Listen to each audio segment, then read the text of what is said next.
webinar will be informative and helpful to you as you manage and flourish with this disease in your daily life. Our moderator for today's session will be nurse practitioner Clarice Goas. Clarice graduated from the Ohio State University in 2008 with a Bachelor of Science in Psychology, and then in 2012 with her Master in Adult Health Nursing. Her further diagnosis of Parkinson contributed to her desire to specialize into movement disorders.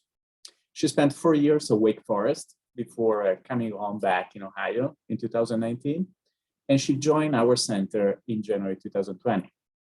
Clarice has experience with new medications, including advanced therapies such as Parkinson's disease, deep brain stimulation, intestinal pump delivery, and new trials.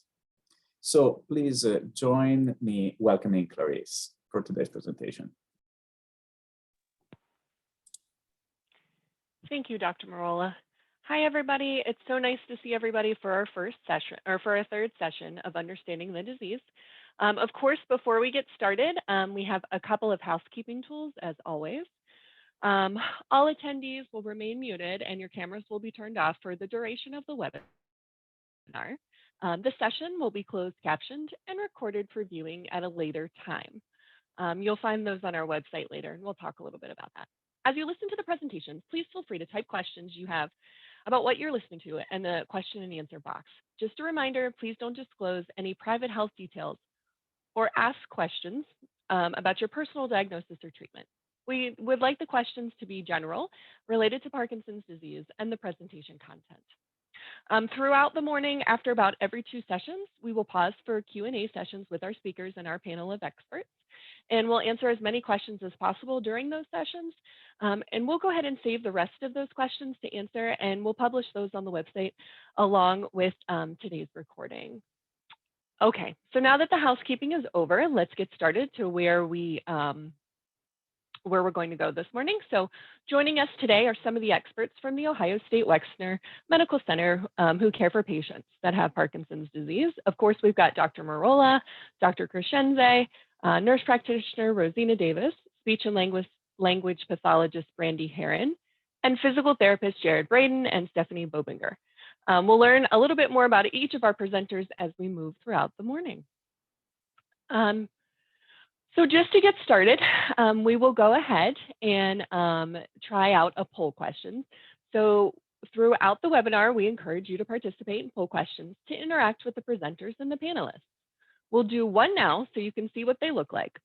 So on your screen, you can interact with our poll questions by selecting an answer and clicking submit.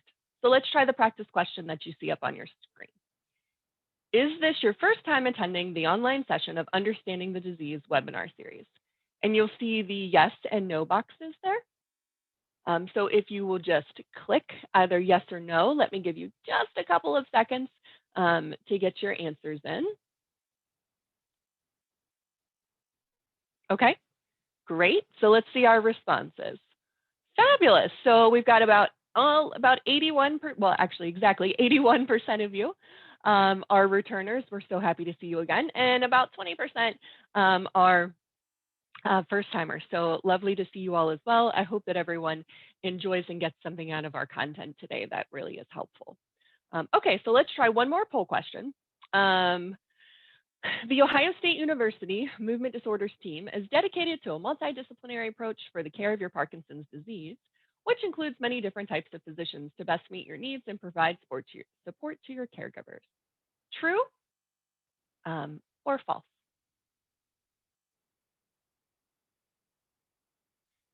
There you go. You should see that has popped up on your screen now, and you can click just in the bubble for true or false, and then click submit.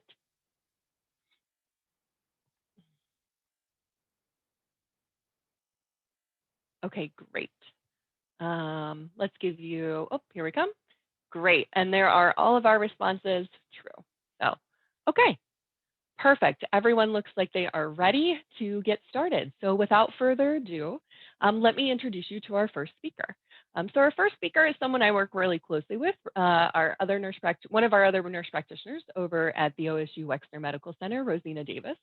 She'll be presenting our first talk, giving us a little bit of background today about when and why Parkinson's disease patients develop postural instability and gait freezing. So let me tell you a little bit about Rosina before she gets started on her presentation. Rosina graduated from the Ohio State College of Nursing in 2017 with a master's degree and is a board-certified family nurse practitioner. Prior to receiving her master's degree, she was a certified rehabilitation nurse and worked at OSU in the inpatient rehab, serving patients with a variety of medical conditions. Okay. Since we will do the two presentations before we do a question and answer, I'm also going to give you a little introduction to what our second session will be. So immediately following Rosina's talk, you'll hear from our director of the Center of Parkinson's Disease and Other Movement Disorders, Dr. Merola. Of course, you know, Dr. Merola attended medical school at the University of Torino in Torino, Italy, and completed his residency also in Italy. His focus, of course, is on advanced therapeutic options for Parkinson's disease, dystonia, and tremor disorders. So today he will share with you our exciting research opportunities that are happening here at the OSU Medical Center and how you can get involved in some of those activities. We know that we kind of had to rush those in last time, so we put them nice and early into this presentation so you can all ask all of your questions regarding our research going on here. So after Dr. Merola's presentation, you will see me return here to moderate our question and answer session with Dr. Merola and Rosina, and we will be happy to answer those questions at that time. So without further ado, please welcome Rosina, and we'll get started with our first talk this morning. Rosina, it's your turn. Good morning. Let me get my screen, my PowerPoint up here real quick and share the screen. And maybe, there we go. So anyway, good morning, everyone. To start us out, I've prepared a brief discussion about some of the problems people with Parkinson's disease can have related to walking. So we're going to start off with postural instability. So what is it? It's the inability to maintain balance when trying to start movement, when something sets you off balance, or even when standing still. A person with postural instability may easily fall backwards. So postural instability can be present even at diagnosis, but it becomes more prevalent and worsens with disease progression. So some brief statistics. Postural instability occurs in approximately 16% of Parkinson's disease patients. Falls resulting from postural instability occur in approximately 60% of patients with Parkinson's disease. Internationally, falls and fractures are the reason for about 75% of total hospitalizations in patients with Parkinson's disease. So why does this happen? Well, people rely on several factors to keep control of their balance. Signals come into the brain, they're processed, and accommodations are made. People with Parkinson's disease may have slower reaction times. They may also have vision problems as well as changes in visual spatial orientation. These issues can affect a person's ability to compensate and maintain balance. More basically, this means the signals our brain receives may not always be accurate, our brain may not interpret them correctly, or our brain and body may not respond appropriately. So, as we said, sensory changes, think about problems with vision, hearing, touch, people who have neuropathy or not feeling things correctly. The information coming in has problems. Posture changes, forward-leaning posture, abnormal postures in feet or legs, such as dystonias. Cognitive changes. The brain doesn't process as quickly, or maybe it makes poor reaction choices. Small steps, decreased stride length, reduced arm swing, because keep in mind, arm swing is part of our balance system. Dyskinesias can set people off balance, and folks can have other medical conditions as well. Orthostatic hypotension, which is a drop in blood pressure when they change positions, orthopedic issues, pain, certain medications. And freezing of gait. So let's talk about this.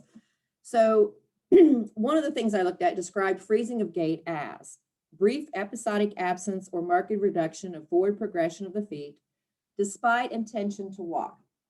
Patients suddenly feel as if their feet are glued to the ground when they try to move forward. So what does that mean? In other words, you're trying to move, but your feet aren't doing what you're telling them to. And this can happen when you try to start a movement, like just start walking or moving, when walking in tight spaces, so think doorways or crowds, when turning, when multitasking. It can occur as medications are wearing off in some people, but that's not always the case. If it is correlated to medication wearing off, then sometimes adjusting medicines can help. So what causes freezing of gait? Basically, it's largely unknown, and there's likely a lot of things contributing to it. So some correlations or predictive indicators may include being male, depression, also anxiety, cognitive impairment, duration of disease, and early gait dysfunction. These are just some of the things that the studies I reviewed were looking into that seem to be present in a lot of people with gait freezing. So why are these such problems? Well, because they cause falls. Falls lead to increased disability from injuries, loss of independence, worsening quality of life. Falls also contribute to caregiver distress. So people with Parkinson's disease are not simply dealing with Parkinson's disease related complications. They have all the other problems found in any similarly aged population. One study I looked at showed that falls increased from 8% without risk factors to 78% when risk factors are present. So obviously, the more risk factors you have, you're more likely to have falls.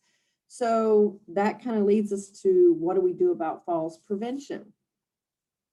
So falls prevention, in order to stop this problem, we have to find out what are the risk factors. So assess each person for potential risk factors and develop appropriate patient-centered interventions. The point being, we have to have the conversation. We have to think about it.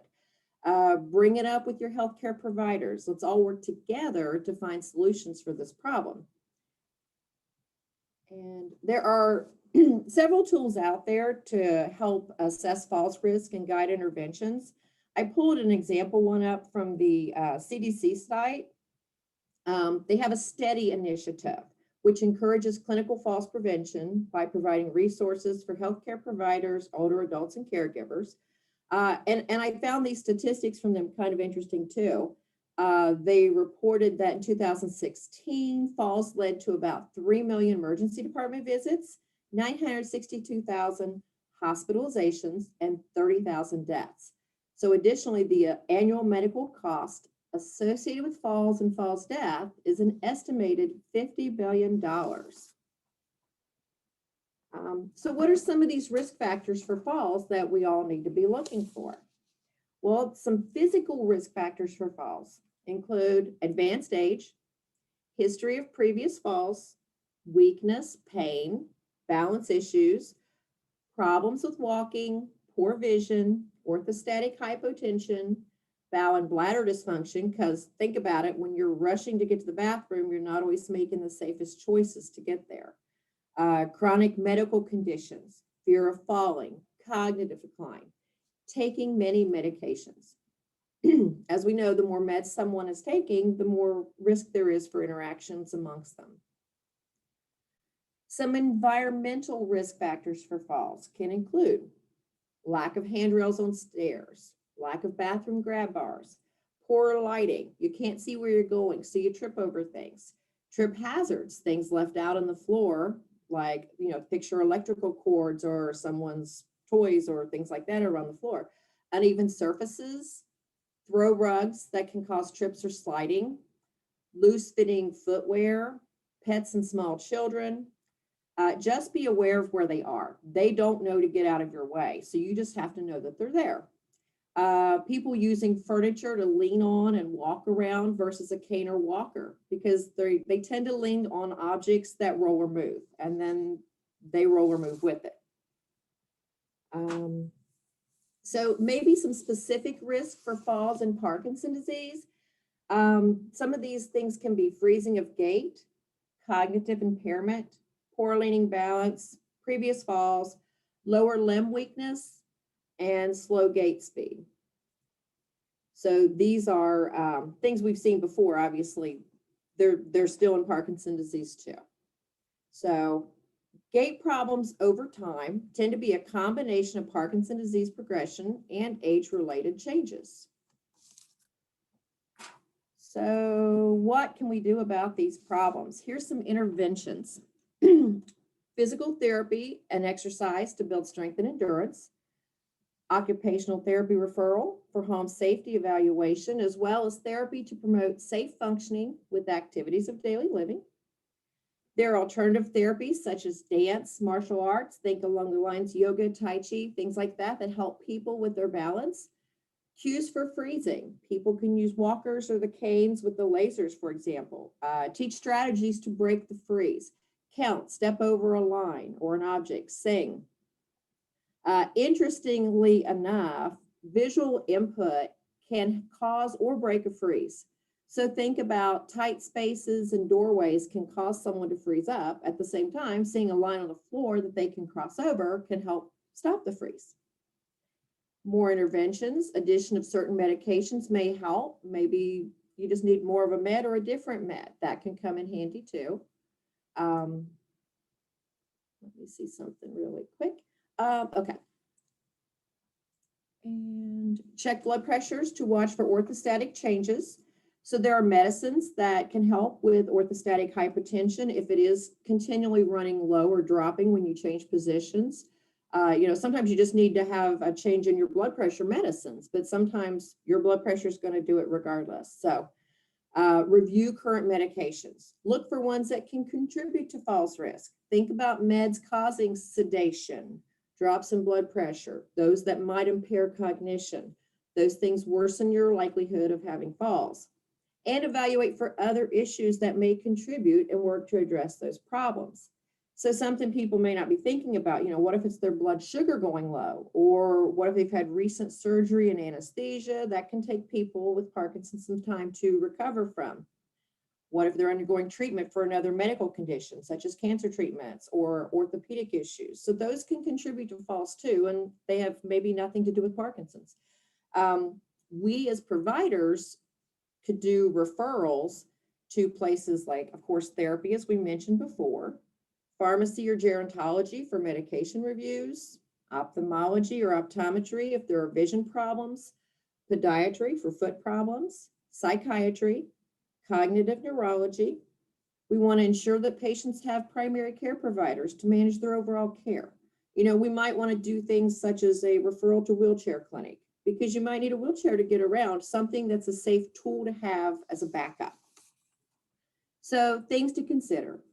Falls related to postural instability and freezing of gait are a serious concern for those with Parkinson's disease. Falls are costly, not just in hospitalizations, but also they can cause loss of independence and quality of life. They can lead to death as well. Ongoing evaluation and careful monitoring of the risk factors is necessary, and appropriate patient-specific interventions can help prevent or reduce falls. So I would like to thank you for your time, and we can welcome Dr. Merola for our next presentation.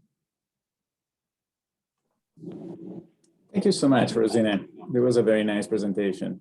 Thank you. I think rather than jumping directly into my presentation, I see there are a couple of very good questions, and maybe I will also take advantage of you being here to discuss this all together. Before jumping into that, there is, I guess this is the most important question made by Jeff, and he wrote, the earliest I could get an appointment at the Movement Disorder Clinic is January 2022. What can I do in the meantime? So first of all, I want to say I apologize for that. We are working in order to increase accessibility, and to me, this is not acceptable. So I will see you way, way earlier than January 2022. We will contact you. Maybe you can either send a message or we will reach out to you to make sure you get an appointment. So our center is growing very quickly, very rapidly, and we have to catch up in order to organize, the schedule, the agenda, in order to make sure that accessibility is guaranteed. We are recruiting 2 new specialists. So in 2022, we will definitely have a lot more capacity. But until then, we will open some extra slots in order to make sure that this doesn't happen. So we will reach out to you in order to anticipate your appointment. And if anybody else is experiencing similar problems, please feel free to reach out to me or say that you talk with me. I'm more than happy to accommodate that. But now I will let Clarice handling the first questions.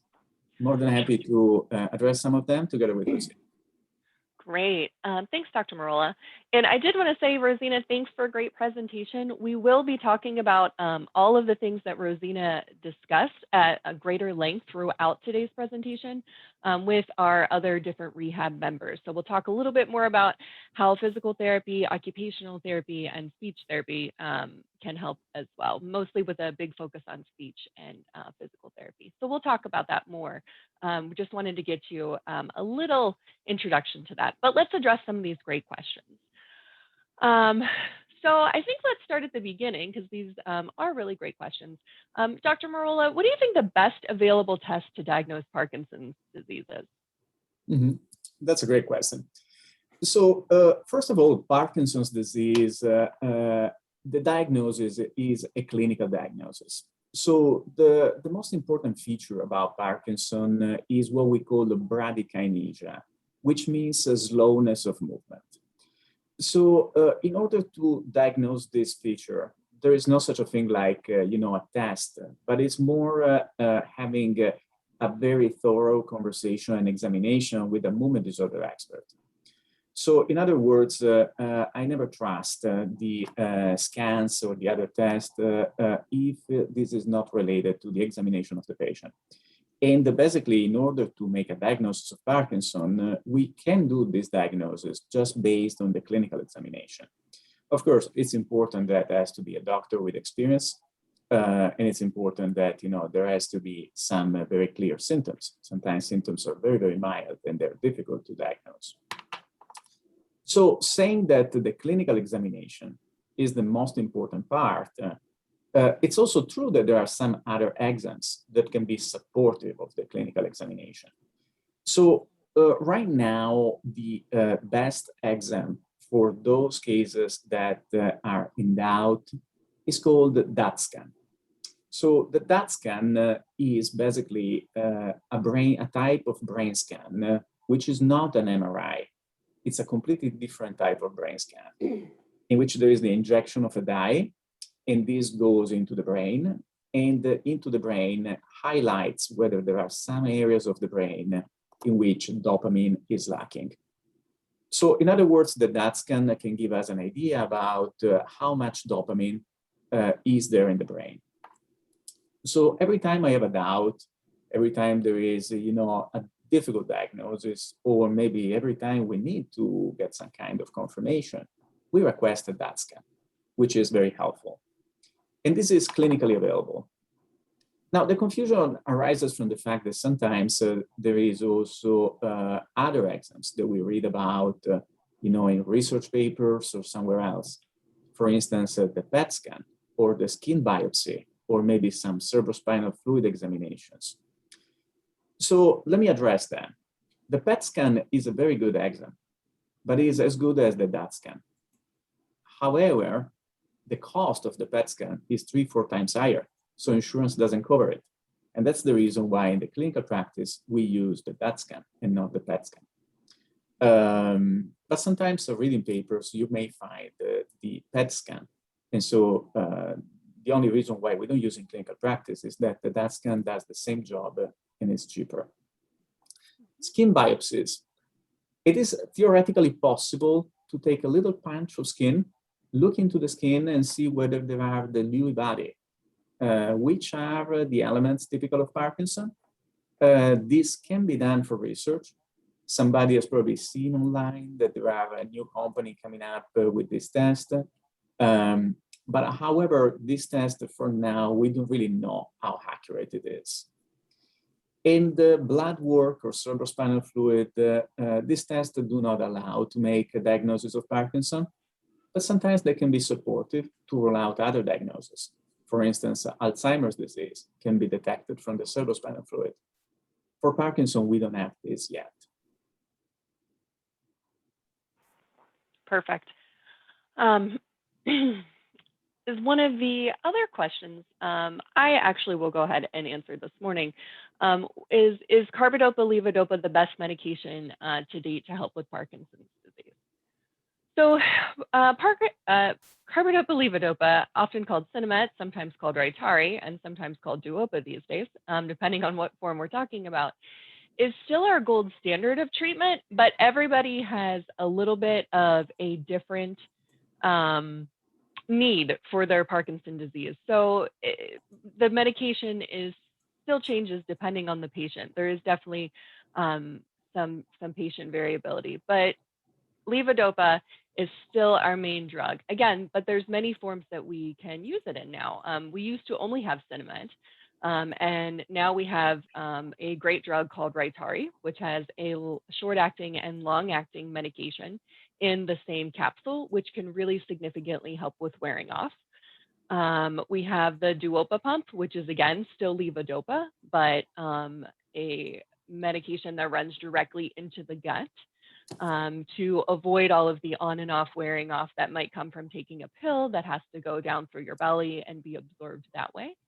And then in trial, there are all kinds of interesting and different types of pumps that are moving forward as well. So still likely the strongest medication, but again, patient needs are different, and we often use other medications to help the levodopa work better, or maybe you have a slightly different symptom that we are trying to treat with a slightly different medication. So excellent question, though. Rosina, I'm going to throw one more question to you because it's regarding your presentation. Do you know that the fall data that you had used, was that US data or was that other countries? Or yeah, I was just verifying that at my slide and checking. The one from 2016 was CDC. So that was the Centers for Disease Control here in the United States. Okay. The other, I'll have to look. I had several articles with different studies that they were going over, and I don't remember. I know some were from some other developed countries. I just don't remember specifically if all of these were included or which ones were more so, but I can go check that out later. Sure, that would be fantastic. And we can post that later as you find out that data. I think I can add something. So as you probably can pick up from my accent, I trained in Italy, and I spent part of my life in France and also in England. So I had the chance to, my professional life. So I had the chance to evaluate how Parkinson is in different countries. So my impression is that more or less all countries are facing the same challenges. So I wouldn't say that there is any trend in having a worse type of Parkinson in one country versus the other. I think more or less the challenges are the same. I think that falls is the great problems. So we did some research in the past about falls, and especially we are working on research using wearables to detect the postural instability and falls. I will talk a little bit about that later. The thing is, Parkinson is not a disease causing death. So the serious complications that come out of Parkinson are, if you look at that, they're all related to falls. Because a fall can cause a hip fracture, a fall can cause a brain hemorrhage, a fall can cause hospitalization, and hospitalization in turns represent the triggering event in which then later there is an infection, there is a complication, and that's exactly what the problem is. So investing in physical therapy and the falls prevention is the best investment that can be done, because that's where the problems really start. Yes, and Jared is going to talk to us quite a bit about that later, so we'll leave that. I do see the question about which physical therapy is best to help with balance, but I am going to defer that a little bit later to Jared's presentation as well, so we will get to that question. Let's maybe just do one more, Dr. Merola, and then let's get to your presentation. I am going to defer this question to you. And the question is a great one. What does Carbidopa Levodopa do to help the patient? This is excellent. So yes, the thing is this. So I like to pitch the presentation of what Parkinson is, making a similarity with another disease called diabetes. So in diabetes, what happens is that the body doesn't produce any more insulin. And so the lack of insulin causes the disease. And what do people with diabetes do? What they do is they inject themselves with insulin in order to replace the compound that the body is not producing anymore. So Parkinson, in a way, is similar. So a little part of the brain called the substantia nigra degenerates. And this degeneration results in the lack of production of dopamine. So basically, what is the hallmark of Parkinson? The lack of production of dopamine. Now, ideally, we would like to go into the brain and put there new cells that keep on producing dopamine. And believe it or not, there is a line of research doing that. I'm going to talk about this later.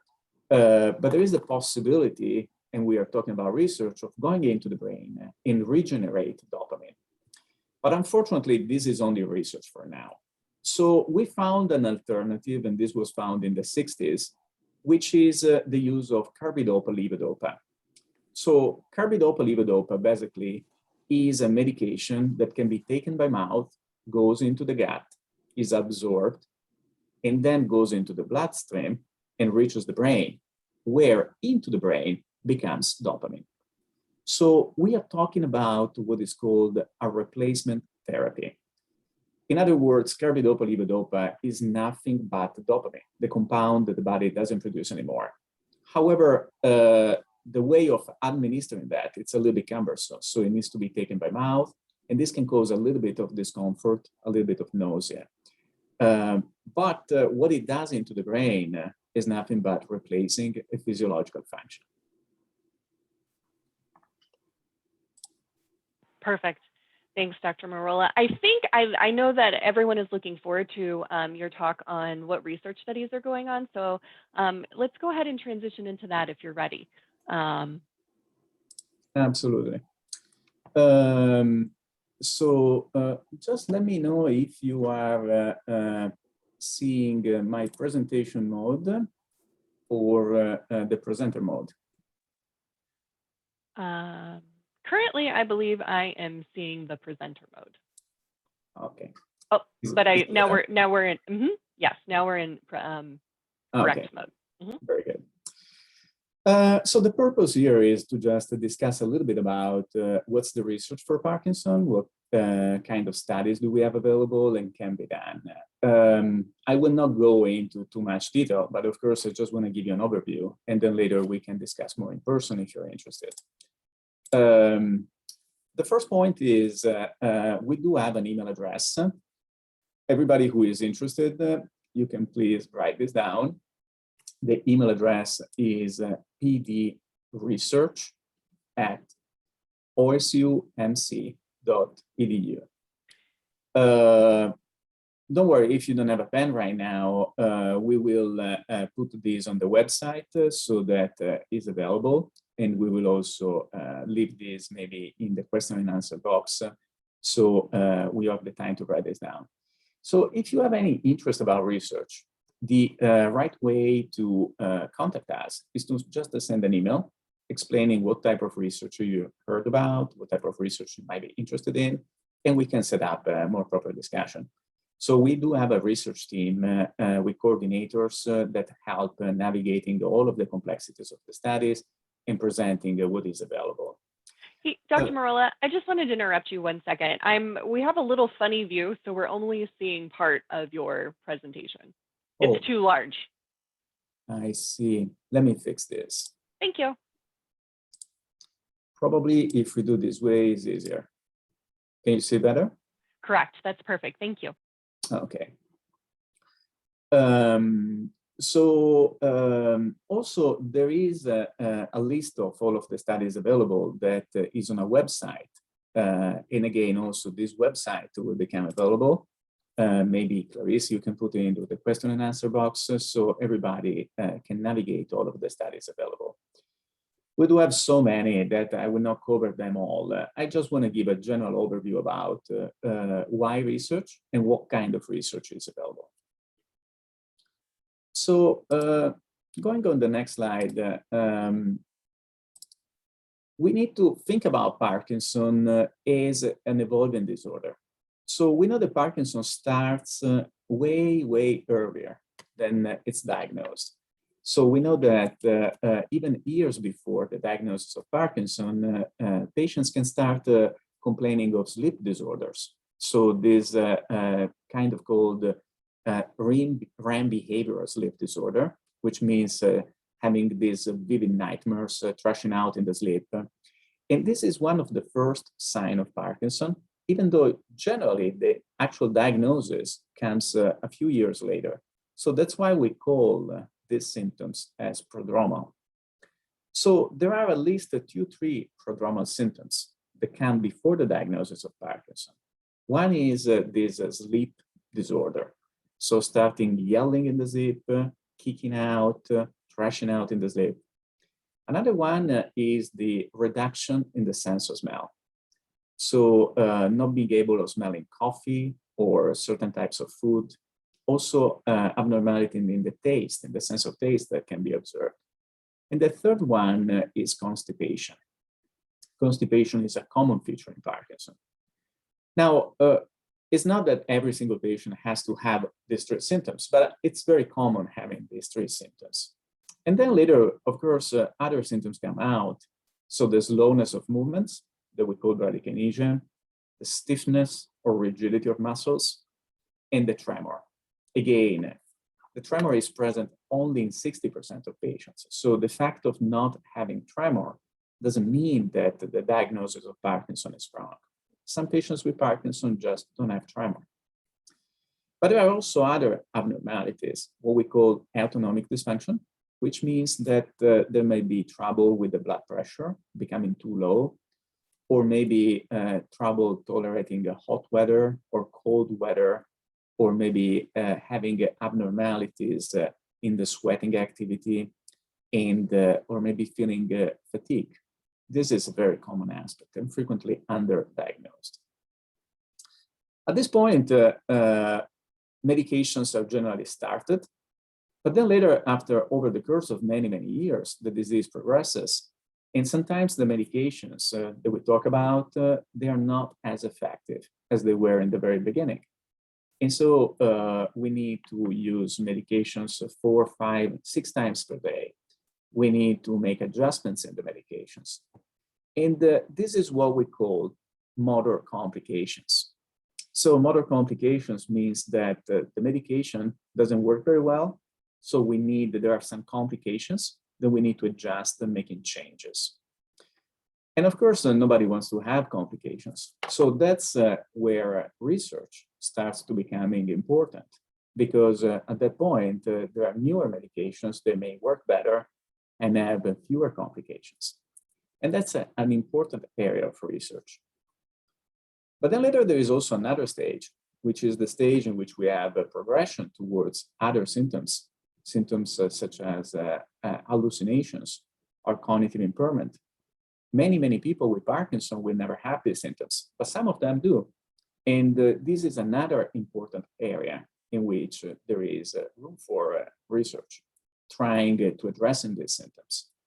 So having big changes in blood pressure, this can happen in some cases. When patients lay down, they feel okay, but when they stand up, the blood pressure becomes too low and they feel like passing out.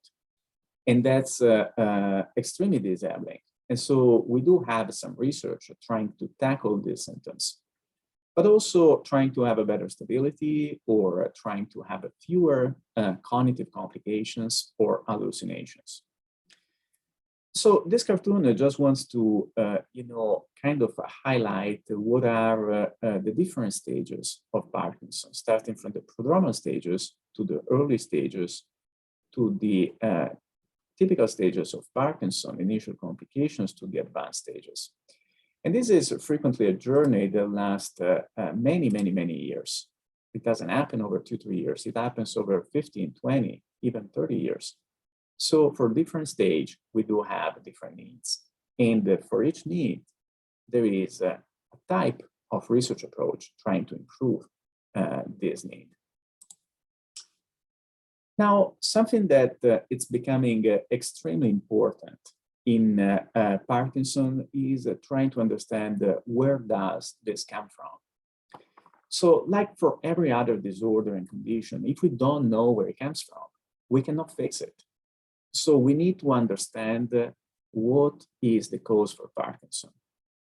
And research is starting to understand the cause of Parkinson in certain types of Parkinson.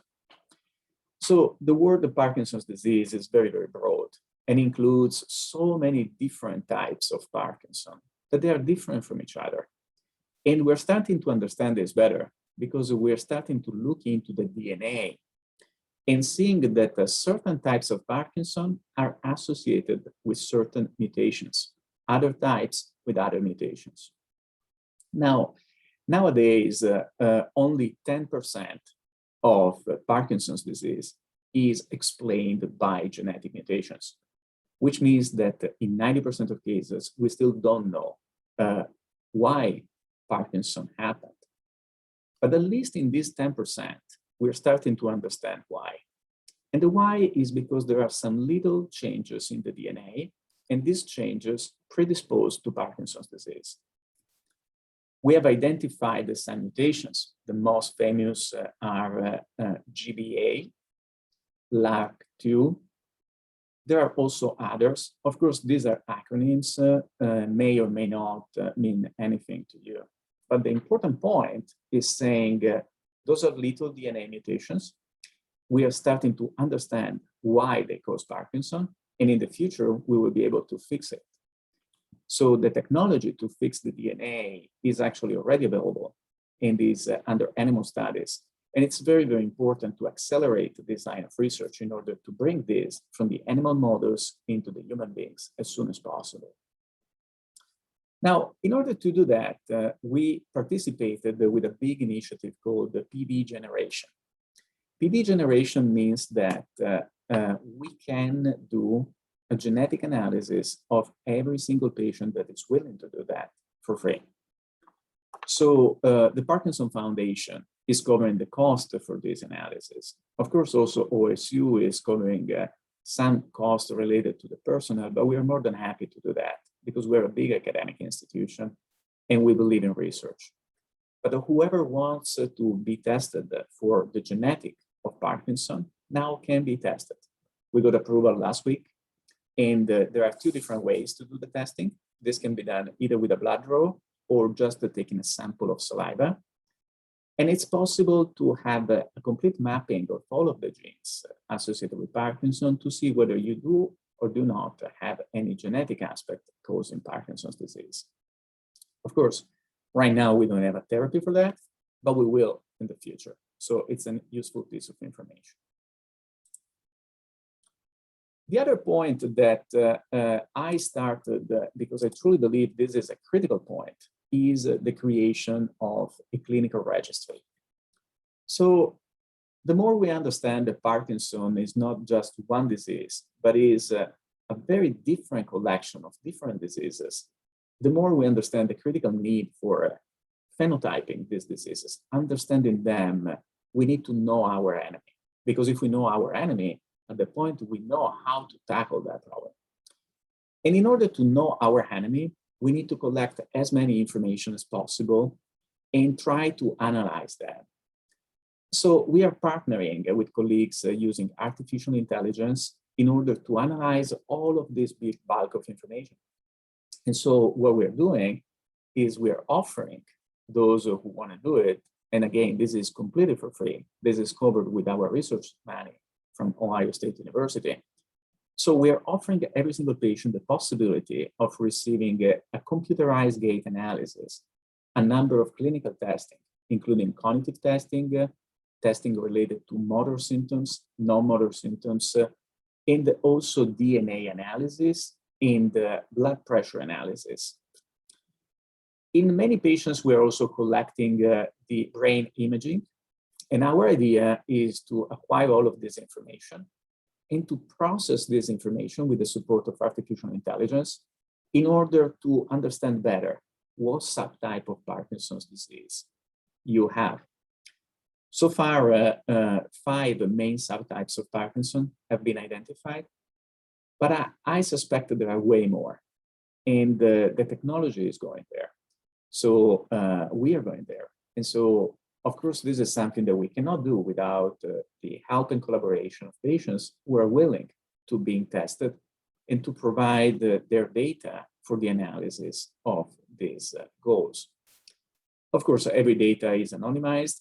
Of course, we share your data with you. We tell you what we found.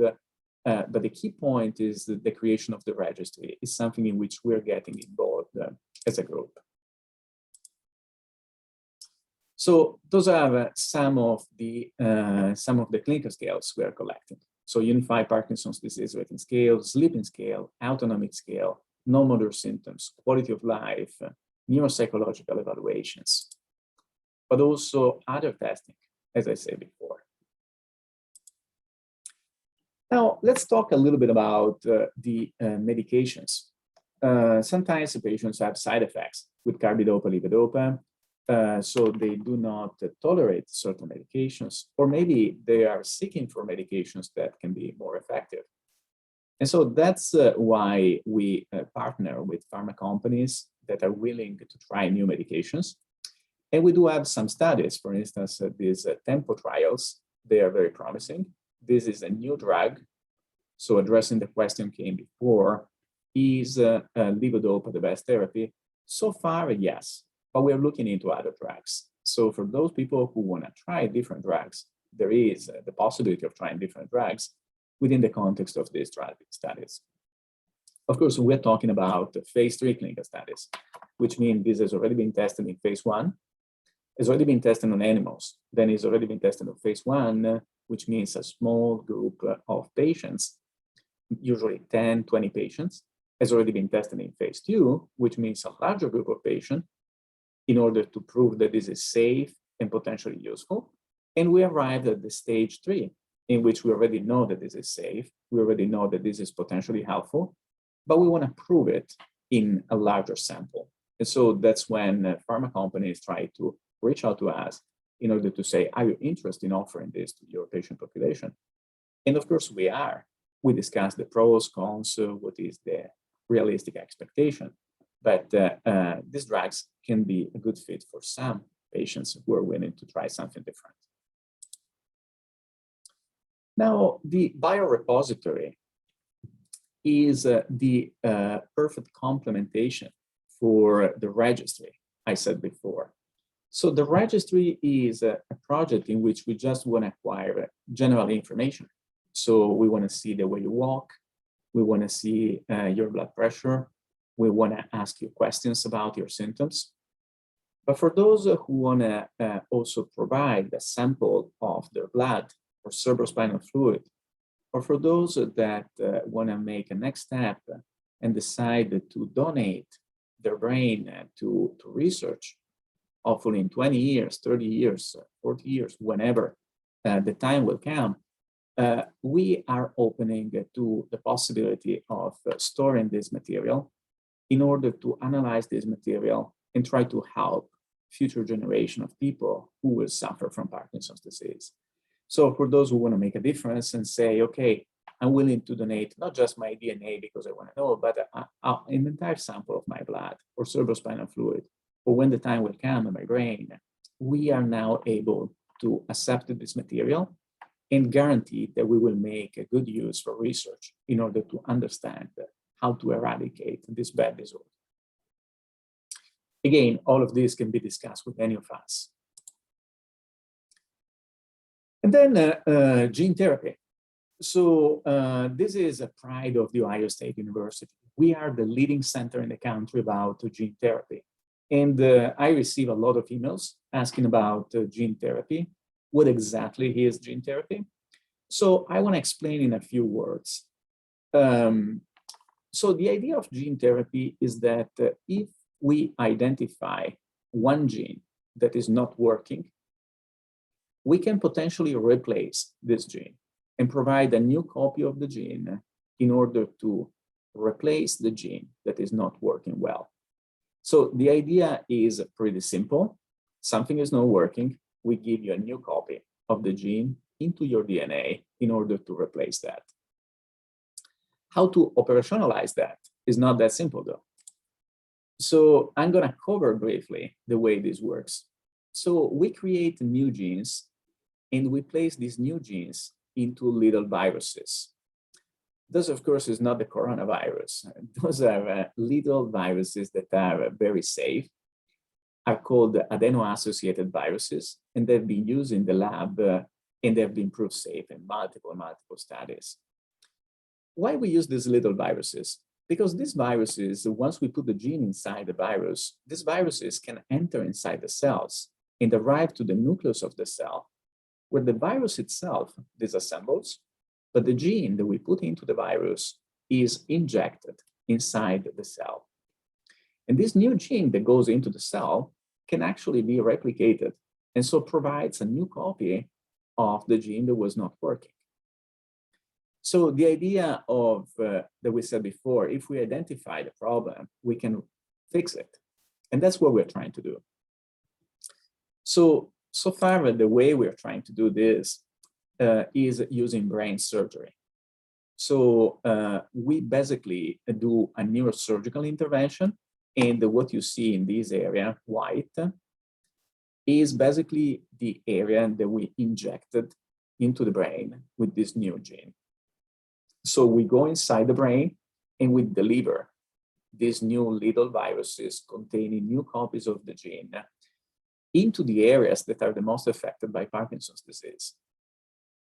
So what we want to see that? We want to see that these genes, they go into the cells, and we want to see that these genes basically help protecting the cells and maybe helping these cells sprouting or having, a greater resilience to the neurodegeneration.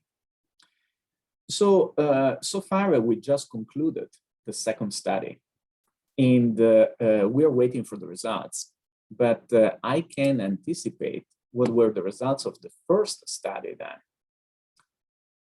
So we talked before about an important point. So how can we look into Parkinson to be sure? And I told you that there is a brain scan called DAT scan that can be used. I also told you that in research, we generally use a PET scan because it's a little bit more accurate, but it's also more expensive. So we can only use it in research. Now, what I'm showing here in the upper part of this figure, on the left and the right, this is the dopamine activity of this patient before gene therapy. So you can see some yellow area here. And basically, this is a color map. So the color yellow indicates that there is some dopamine, but not too much. Ideally, we would like to see a red color, like here. So this patient was before receiving gene therapy. And then the same patient 6 months later, we can see here on the left and on the right, the same patient, and we see that a lot of red color appeared. And again, indicating that the production of dopamine in this patient increased after gene therapy. So this study was done at the NIH between 2017 and 2019, and it was done on 13 patients. This was a phase 1 study. So these little dots indicates these 13 patients. And we see that 6 months later, all of them had somehow an increase in the dopamine production. And this was persisted, remained up to 18 months. Now, what we did, and we just concluded that, was a phase 2 study.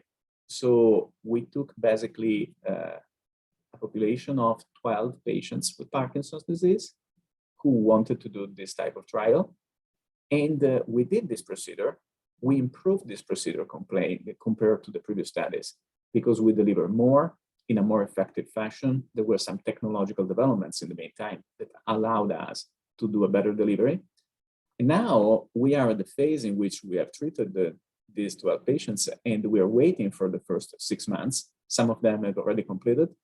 And there is a lot of excitement to see whether this is working or not. Because if this is working in the way we hope, at that point, next year, we will open up to a phase 3 study, which means that we will open up not only to 12 patients, but probably to 80, 90 patients. And so who is interested in this approach will receive the possibility of doing that. Of course, there is a brain surgery involved. There are some inclusion, exclusion criteria. So this is something that needs to be discussed in person. But I think the results is very promising, and this is a pride of the Ohio State University. So I'm very proud of being part of these studies together with my team. We're also trying to use this to tackle the very aggressive types of Parkinson's disease, in particular one type called multiple system atrophy. Multiple system atrophy is a very, very aggressive type of Parkinson. And basically, there is no treatment effective for people with multiple system atrophy so far. And we're trying to use gene therapy to see whether this helps. And for this particular study, we will start probably in the fall 2021, early 2022. And I really hope we'll be able to make a difference. I'm receiving emails from all the country because people are interested in this trial. So this is just, to discuss a little bit more about gene therapy in multiple system atrophy. Basically, the idea is to provide some level of support to the neurons that are degenerating because of this disease. So, and with this is my last slide. I'm coming to a conclusion. Again, I didn't mean to cover the entire field of Parkinson's disease, but I just wanted to provide an overview and making sure that you have the access to the resources in order to check themselves yourself, or also, to address to us questions. And with this one, I'm giving back the word to Clarice. Happy to take any questions. Great. Thanks, Dr. Merola. That was definitely very informative, and it's always exciting to see what cutting-edge research we have going on here at The Ohio State University. So we have a couple of questions that we will address. We've got about 10 minutes to talk about questions. An excellent question: if a person volunteers for the genetic mapping testing with the Parkinson's Foundation, Dr. Merola, would that help them determine the likelihood or possibility of them having passed down the disease to their children? So, would that explain the genetics of their disease? Yes. So in general, when we talk about genetic testing, we divide the testing into the genetic mutation into two main types. There are the genetic mutation called dominant and the genetic mutation called recessive. So just to make a simple example, blue eyes is recessive. So for instance, if one parent has dark eye and another parent has blue eye, the likelihood is that the kid is going to have dark eyes because the blue eye tend to be recessive. It can present, but it is less frequent. And the same thing is with the genetic mutations. So most of the mutations we've found so far in Parkinson, they are recessive, which means that they can manifest in the family, but frequently skips generations. They have what we call an incomplete penetrance, or they require other triggering factors in order to manifest. But of course, they can highlight the fact that there is a higher risk in the family to have Parkinson. The truth is that there are so many different genetic mutations that are probably there that we haven't identified yet. Because even looking at the DNA, we can only explain 10% of the variability. So where does the other 90% of cases of Parkinson come from? And that's why we need to look into the DNA in order to find these new mutations and understand a little bit better.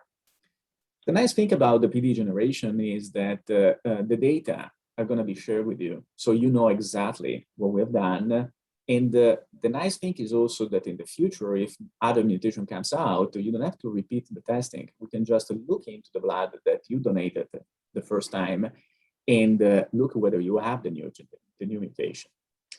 Of course, these data are also going to be shared with the research, but is not associated with your name.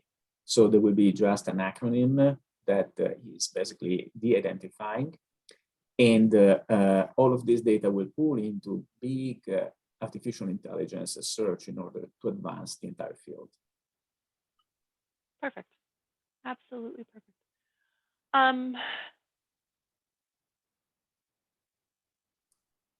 Sorry.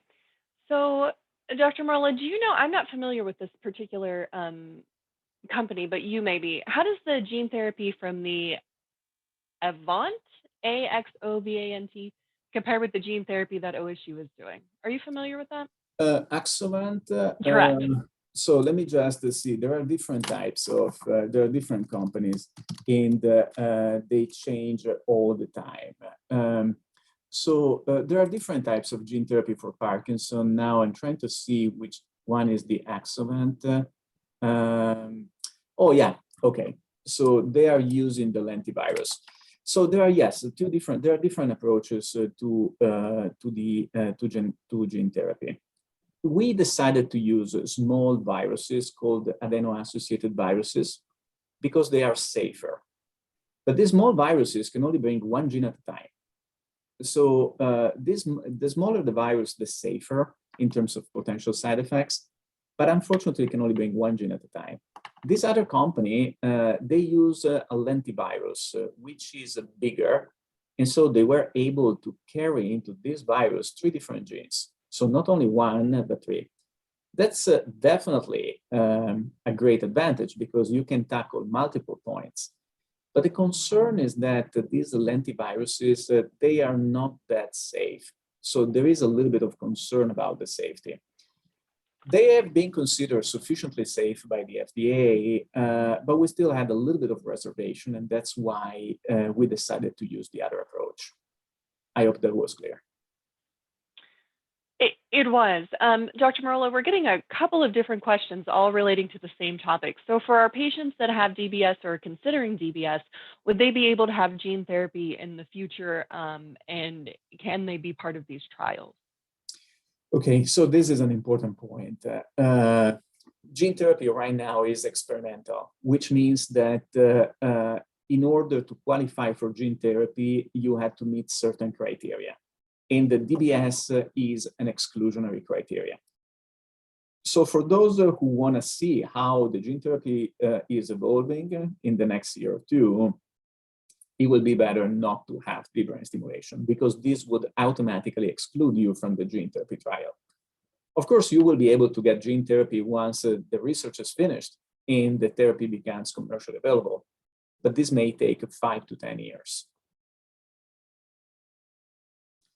On the other side, if you decide to have gene therapy, and for whatever reason it doesn't provide you the benefit you want to have, at that point you can have deep brain stimulation. So in other words, deep brain stimulation excludes you from gene therapy at this time, but the gene therapy does not exclude you from deep brain stimulation. Thank you for that important clarification. One more question, Dr. Merola, then we're going to roll on to a break. So far, have the gene therapy trials shown that patients actually have improvement in their Parkinson's symptoms?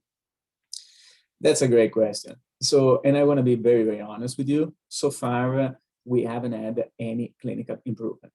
So, and we're trying to figure out why.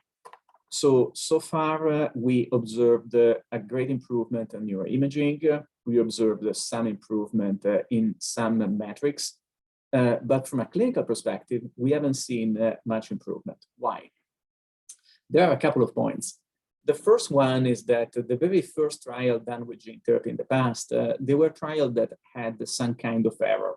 So we figure out after years that the very first gene therapy trials, they just didn't put enough gene. So there was a very little gene. They figure out that they covered only 8 to 15% of what they should have covered. So the results were so minimal that basically were not sufficiently strong. The newer trials in which we actually fix this problem, they are so young that still we haven't had enough time to see an improvement. The goal for gene therapy is a goal of slowing disease progression. So it's a goal of having a disease-modifying effect over years. So we are not able to distinguish this effect clinically within 1 year, 6 months, or 2 years. We need to have a longer observation period. So our internal data seems to suggest that we are trending in the right direction, but we need more time just to prove that this is actually true. Perfect. Thank you so much. Well, everyone, that's all the time that we have questions for at this time. Remember, if we didn't answer your question live, we will answer it in a written format, which will be posted on the website later. So don't despair. We will get to as many questions as possible live, and the ones that we don't, we will still answer, and you will be able to see those answers at a later time. So we're going to take a brief break. We have all been sitting for a while, so go, grab yourself a cup of coffee, a glass of water, take a bathroom break, and we will see you back here, hopefully promptly at 10 a.m. To discuss some bladder and different issues in Parkinson's disease. So 10 minutes, we'll see you back at about 10 a.m. Thanks.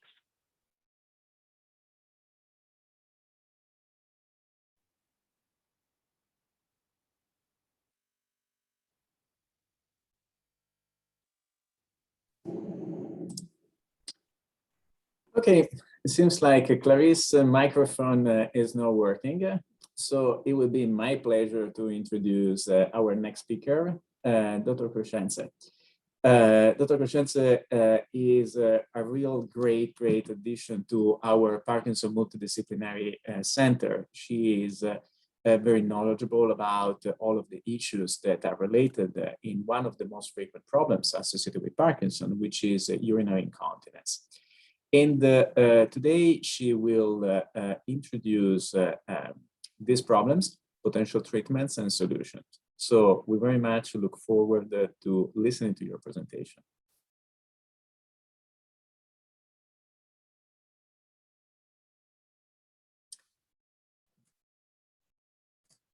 Here we are, we can see it.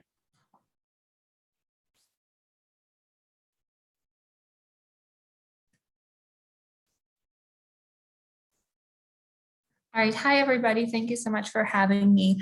Thank you for the introduction as well. I'm a urologist here at Ohio State, and my kind of special interest in fellowship training has been in neurourology and pelvic medicine and pelvic reconstruction.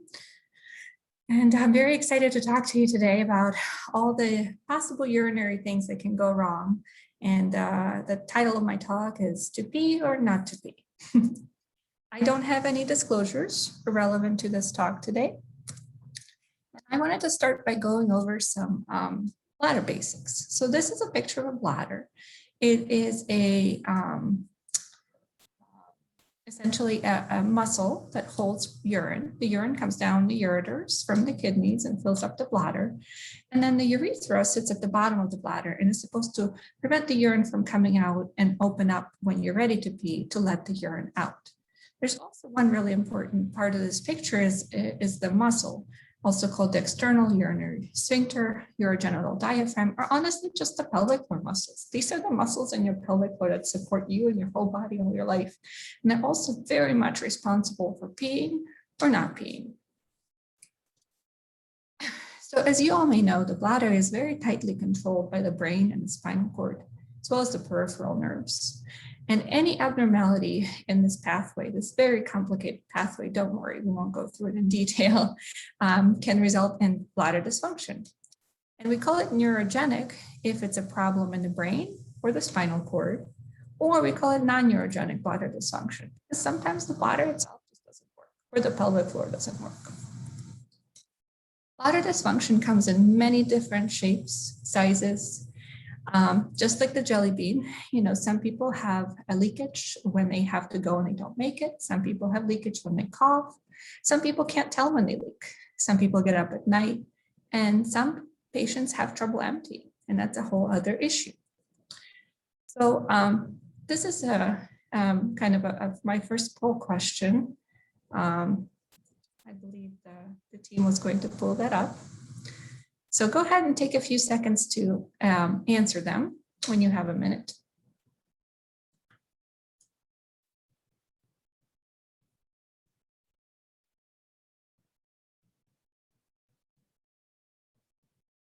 Hopefully you can see it, but essentially it's just asking, what do you suffer from? What is your primary urologic trouble that you deal with every day?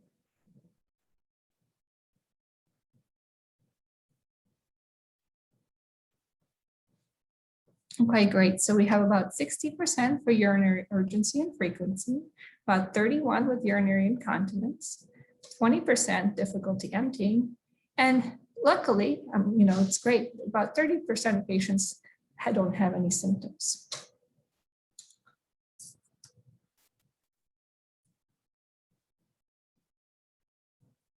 All right. So I would say that's right on the money in terms of what the prior studies have shown. So bladder dysfunction in Parkinson's disease affects about 30 to 70% of patients, which is pretty consistent with what we saw in our group today. It's certainly a lot worse in multiple systems atrophy, and it's a lot more debilitating. In other studies, about 70% of patients report difficulty holding urine, so urgency, frequency, leakage, or nocturia, again, very much consistent with what we heard from you today. And 20% report difficulty emptying the bladder, which is exactly the number that has been previously published. So, it's important to see that these numbers are what they really are. In Parkinson's disease, it takes about 5 to 6 years to develop urinary symptoms, not for everybody, but on average.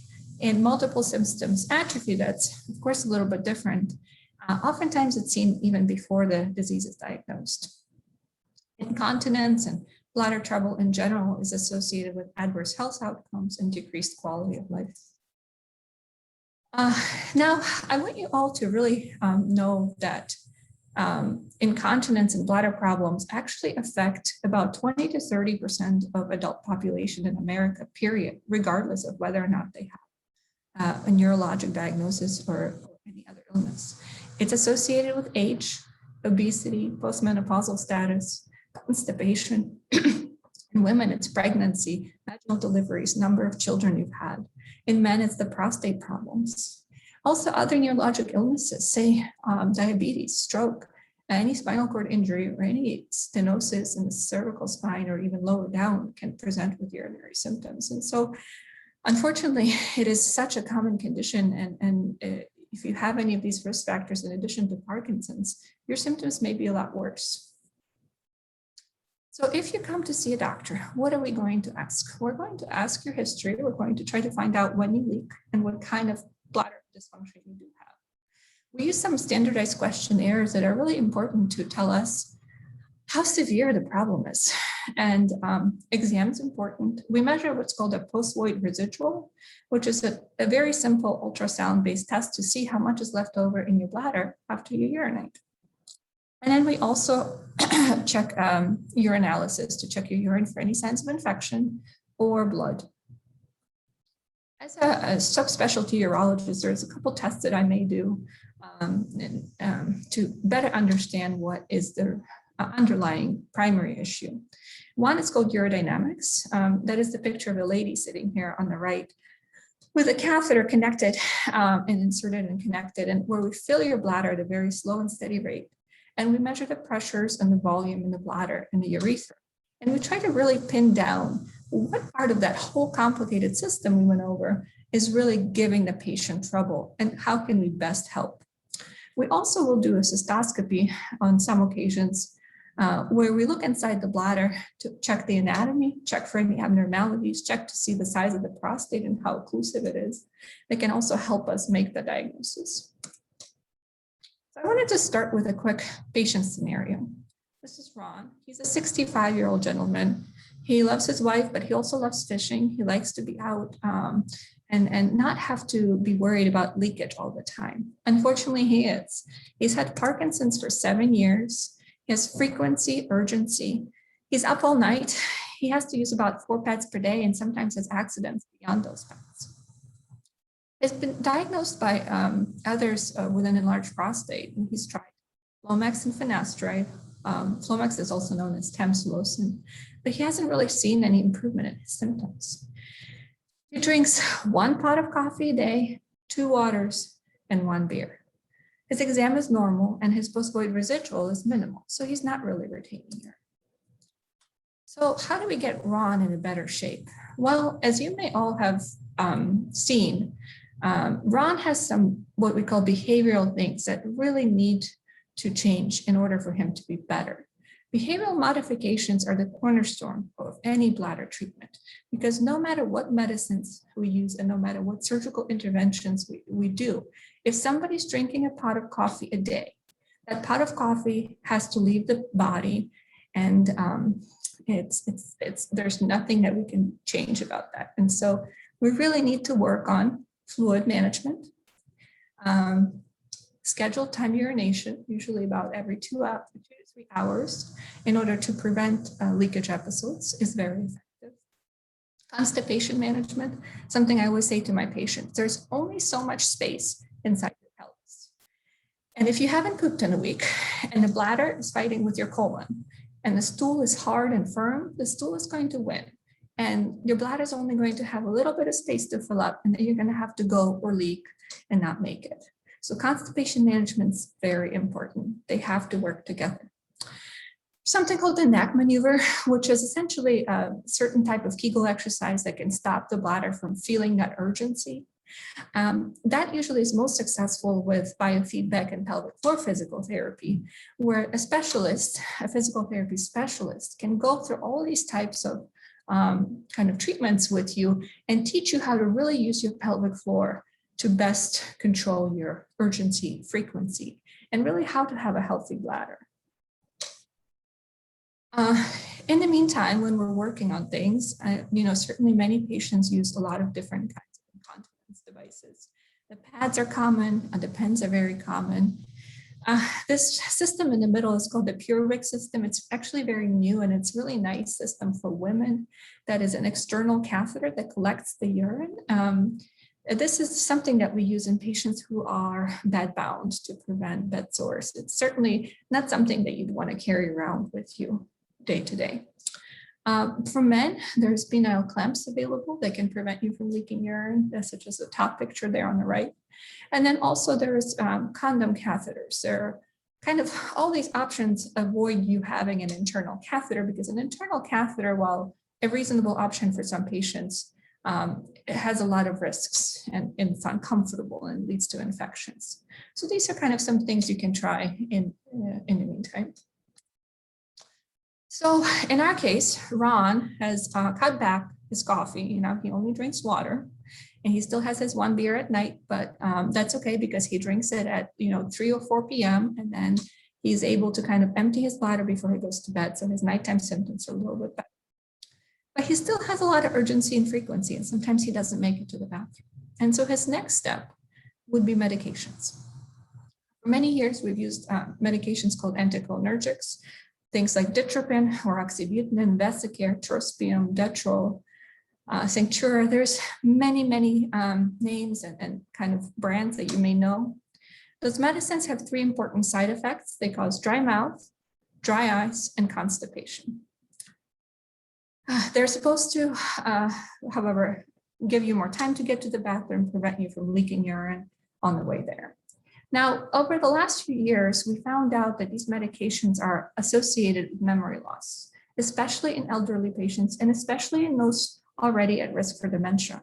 So we really have pulled back from using anticholinergics for treatment of overactive bladder.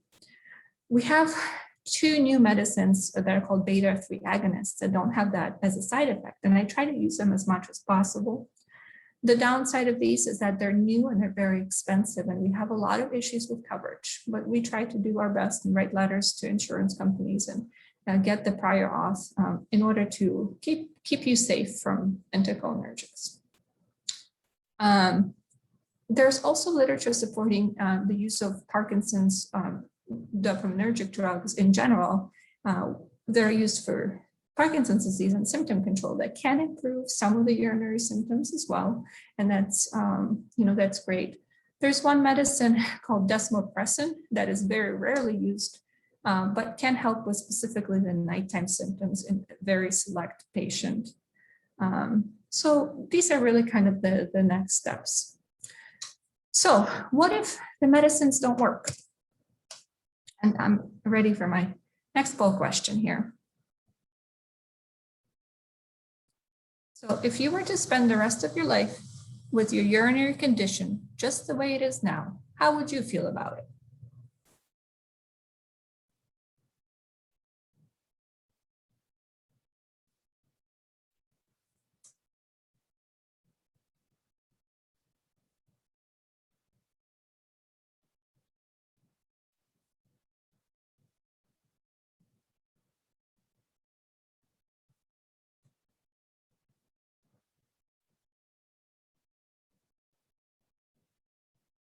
Okay. Right. So this is actually one of the validated questionnaires I routinely use in my clinic. And I think it helps me and the patient decide, do we want to take the next step if the medicine doesn't work?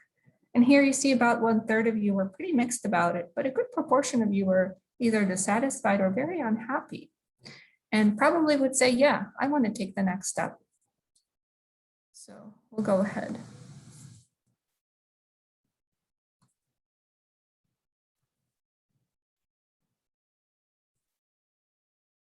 So the next steps for bladder treatment include what we call third-line treatment options.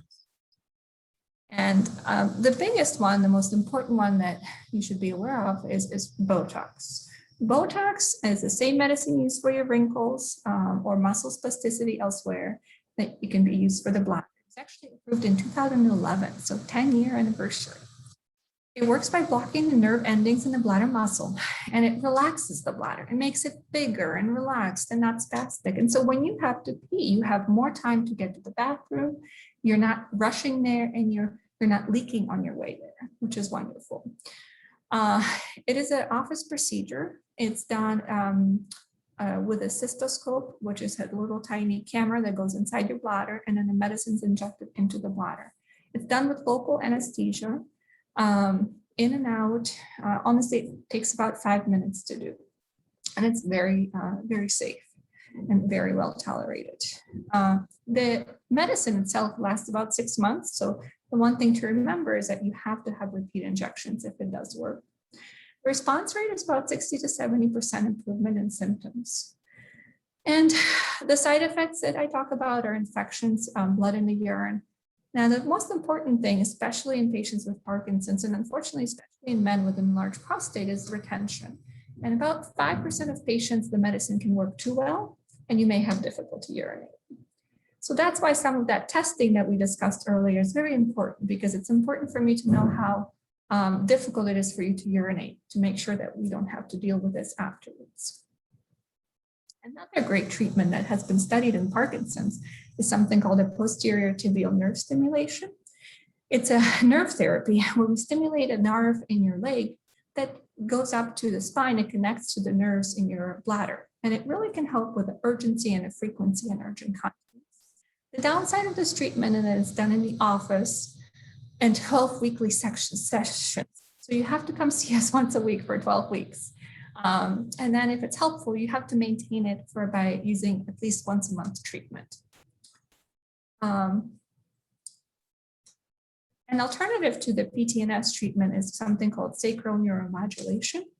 It is an implantable neuromodulator device that works on the nerves that go to the bladder a little bit more directly in your sacrum.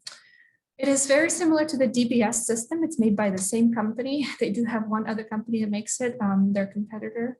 They both work through the same mechanism, and they're supposed to, again, relax your bladder, give you more time to pee. Now, the one thing about this device is that it can also sometimes help you pee better. So if your bladder is weak, if your muscle doesn't open as much as it should to pee when you're ready, this can actually help. And this is pretty much the only thing we have for that difficulty part. Now, about 60% improvement is considered a success in the expected outcome. It can also be helpful for patients who suffer with fecal incontinence. The limitations of the device is that it's an implant, so it is a surgery. It's done in 2 steps, and it lasts about 5 years. Now, we do have a new one that's rechargeable that can last up to 10 years, which is really great. It has been used in Parkinson's, but with mixed results. It all depends on how much the Parkinson's disease progresses. I won't spend too much time on this, but certainly good results with deep brain stimulation can help with urinary symptoms. Specifically, they looked at the implantation techniques, and if the DBS is used in subthalamic nucleus, that's where it's most helpful. I'm almost out of time, but wanted to just touch base is the other bladder dysfunction, the trouble emptying. It can be 3 things. It can be a weak bladder, enlarged prostate, or an abnormal sphincter. What if you have a weak bladder? Well, as I mentioned before, we can try that stimulator, or we can just go ahead and start catheterization. It's a big shock when you first have to do it, but it's a really nice way to empty your bladder without that stress of pushing or straining or wondering if you can go or cannot go. It can be very, very helpful. You can also have an indwelling catheter. That's my last choice because it has so many side effects. What if you have an enlarged prostate? Well, luckily for you, there is many urologists in this country who can help you with that. The more important thing with Parkinson's is that differentiating whether your prostate's enlarged or is the Parkinson's causing the symptoms. And once we know that your prostate's the primary reason for your trouble, we can do things like medicines, we can do surgery. There's various surgical options going from anything invasive to very minimally in office-based procedures. And the biggest risk, again, with Parkinson's disease is, so you take your prostate, we remove the bulk of the prostate that's preventing you from peeing, but then the question is your bladder going to leak more? And it's always a really careful balance in the discussion about your symptoms and where you are. And then finally, in Parkinson's, sure you may know, that tardive dyskinesia, the fact that the muscles kind of take a little while to move. It's actually a very interesting finding is that we see that pelvic floor muscle sometimes has trouble opening, and it takes a while to open. And some people have trouble peeing because their muscle doesn't open, even though the bladder is trying to empty. That's kind of a difficult issue to address. And while the sacral stimulation can be helpful in theory, many times we have to use things like self-catheterization or clean intermittent catheterization or an indwelling catheter to help with that issue. So that is all I have, and I will take any questions. Actually, I'm sorry, I will not take questions. I'm going to move ahead to the next talk by Stephanie, and then we'll have a Q&A after both of our talks. Perfect. Thank you so much. That was a fabulous talk, and I definitely also learned a lot myself. So correct, we will move on to our physical therapist, Stephanie Bobinger. She received her bachelor's degree of exercise science education from OSU in 2009 and earned her doctorate of physical therapy also from OSU in 2012. She became a board certified women's health specialist in 2016. She provides outpatient neurological and pelvic health services in our outpatient rehab center out at the PAL YMCA. Her clinical specialty includes men and women's health with a special interest in trauma-informed care and neurogenic bowel, bladder, and sexuality rehabilitation. She helped develop both the pelvic health rehabilitation program and women's health PT residency program at the Wexner Medical Center, where she served as both program director and clinical mentor. Today, Stephanie will be sharing information on sexual dysfunction in Parkinson's disease and what to expect and how to treat it. So please, without further ado, please welcome our next speaker, Stephanie Bobinger. Stephanie, I'll give it to you. Thank you. All right.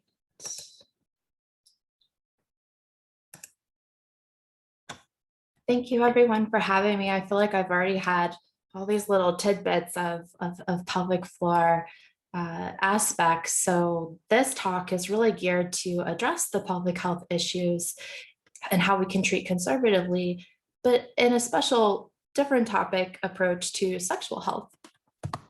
So pre-discussion, just kind of mindset topics, the role of a pelvic health physical therapist. So not every physical therapist is trained in all of the aspects that we're going to talk about today. So if anything does resonate with you, or you do want to seek help, know that the pelvic health component of even an occupational therapist or a physical therapist would be the aspects that you'd want to look for in your providers. I do have some anatomy images. I may use some pelvic health models that do display anatomy. Any statistics that I refer to do refer to a cis male or a cis female gender. And then just like Dr. Christensen said, we have support and resources available for everyone. So to set where you are in your space, in your life, in your relationship, in your body, what does sex mean to you now? Are you satisfied with that? Are there aspects that you wish could change?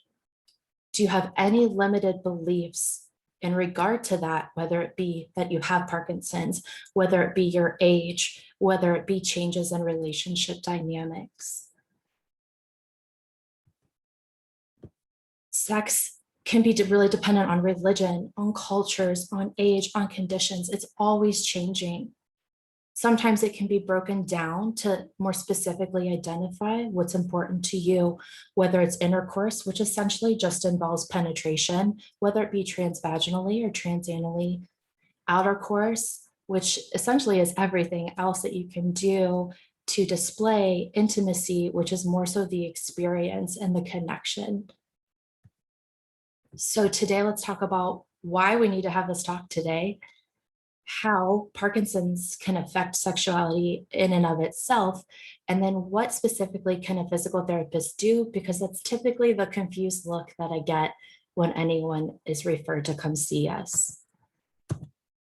So this study is really to challenge what's common versus what's normal in regards to Parkinson's disease. So it was a Japanese study, so I will preface that, and it was a long time ago in 2001, but it's one of the best that really breaks down the collective nature of how these different symptoms can affect someone with Parkinson's disease.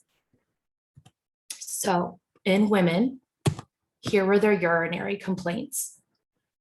A lot of the issues that Dr. Crescenze just talked about, and they're, again, this very similar percentages. Constipation, very high percentages in the 60s.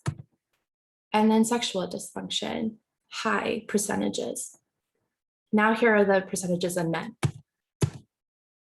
Urinary, just about the same, with weak stream, getting up at night, urges. Constipation, again, very common. But the rate of sexual dysfunction and the rating of dissatisfaction in men was significantly higher. This other study goes really nice with Rosina's talk, and it's going to go really nice with Jared and Brandy's talk, but it looked at predictors of non-motor and motor functions in sexual health. To the left, it talks about more of the things that you see in PT a lot, your posture and your balance and your muscle coordination, your fall risk, your strength. And then on the other side, it talks about your continence and your sexual function, more specifically to the physical aspects of it. And then in the middle is more that like mental, emotional kind of component in addition to sleep. On the two ends of the spectrum, these are where a pelvic health therapist really can kind of take the typical PT that you think about and then add a pelvic health component. And the reason being, when you're training posture, if you're doing LSVT, the very first muscles to turn on are your pelvic floor. So if you have a condition that impacts how you can turn your muscles on, how you can turn them off, and how smooth they can coordinate movement, your pelvic floor muscles, if I say they're the first postural muscles to turn on, do you think that they play a role in all of the things to the left and right of the screen? How often is sexual health actually discussed with a medical provider? And this isn't just a neurologist. The study was just general practitioners with primary care included. And almost 50% said it was never discussed or screened. Sometimes it's discussed or screened, about 30%, and then less than 20, it's always. But here's the statistic that gets me. If it is screened, how often is there a follow-up to provide resources? And there's a number of reasons why this can happen, but less than 40% actually get a follow-up of treatment options. So what specifically in the Parkinson's condition can impact sex? At the top, we kind of have how can our body move? The tremors, the freezing, the changes in our facial expression, the changes in how our body can move, especially with different times of our medication, how fatigue can impact it. And then if we go to the top right, how do we interpret that? How does that then affect our autonomic systems of our blood pressure and our concentration and our mood and even the way we view our body? And then if you take that a step further, How does that impact your relationship with yourself, your relationship with others, especially your partner if you are sexually active or seeking to be sexually active? How do your medications impact you? Hypersexuality is also highly researched, where yes, those studies showed a lot of hypofunction, but in Parkinson's disease, you can actually see hypersexuality and impulsive kind of behaviors as well. And then you take that even a step further. How does that impact your relationship dynamics, your communication? Bed separation is huge with geriatric populations, and that can kind of change the typical time that people display intimacy with each other. To the right and left, these are what you hear about the most. These are the kind of symptoms of arousal and erection and orgasm and pain that are typically screened. And they all can lead to reduced frequency of sex, reduced satisfaction. But what we're interested in, even more so in physical therapy, is how some of the symptoms that even some of the other practitioners have talked about, incontinence, constipation, and smearing, and any changes in sensation and the body awareness that we have of our pelvis, our posture, and just how it impacts the forces down and fatigue. We take that a step further and we break down how can we help coordinate all of that together, reduce infection risk, optimize postural functions, optimize muscle functions, and really keep you independent and safe. So let's break that down further. In pelvic health physical therapy, education is huge. We usually get an hour to 45 minutes with our patients. At Ohio State is almost unheard of in other places for rehab. We're really blessed that we have such a good university medical center that supports more time with our patients and even one-on-one care. And with that time, we can dive in to some of the beliefs and the impairments that you might have in regards to your symptoms. So the very first thing I do with any patient, besides screening all of the other symptoms, is we need to see what's important to you. Where are you at in regards to sex or intimacy? What have we tried? What have we not tried? What do you want to see change versus what does your partner want to see change? And then can we kind of bridge a gap? But it all starts with communication. You may want to look at what's your love language now, and how do you want intimacy to be displayed to you? How does your partner want it displayed to them? Because again, if your mind goes into any sexual encounter and we're anxious about it or we're overthinking it, the very first muscles that are going to turn on and probably tighten most of the time are these.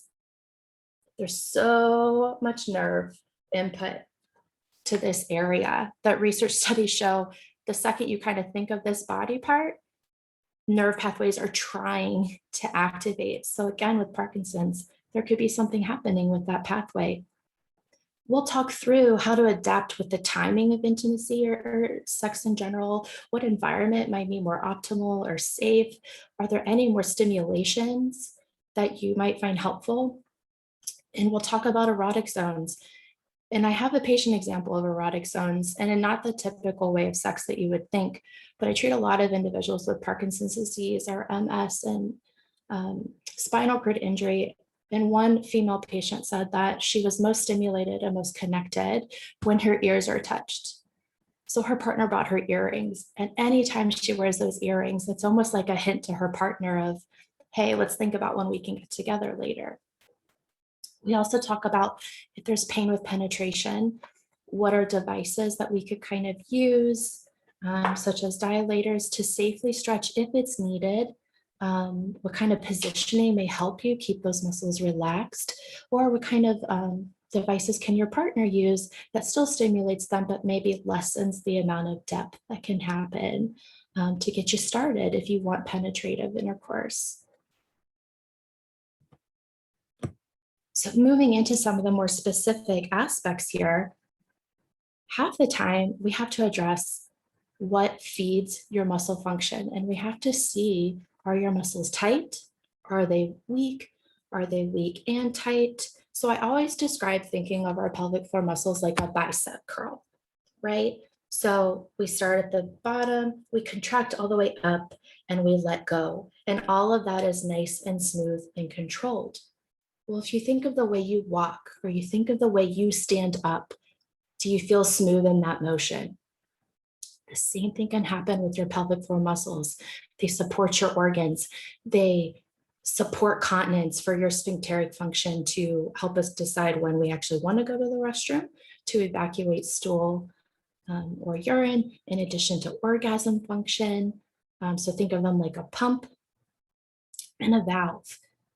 We kind of help assess that to a deeper degree on what is going on and what interventions might be helpful to you. So one thing that we do that Dr. Crescenze mentioned is biofeedback, which essentially means these muscles here, I can use very thin sticky pads, place them under your pad, under your underwear, whatever keeps you comfortable, but it hooks up to a computer screen and you totally get to learn what's happening with your bicep curl of your muscles. And it allows us to more specifically prescribe exercises for you and where you are with your symptoms. We're also trained to address kind of postural aspects.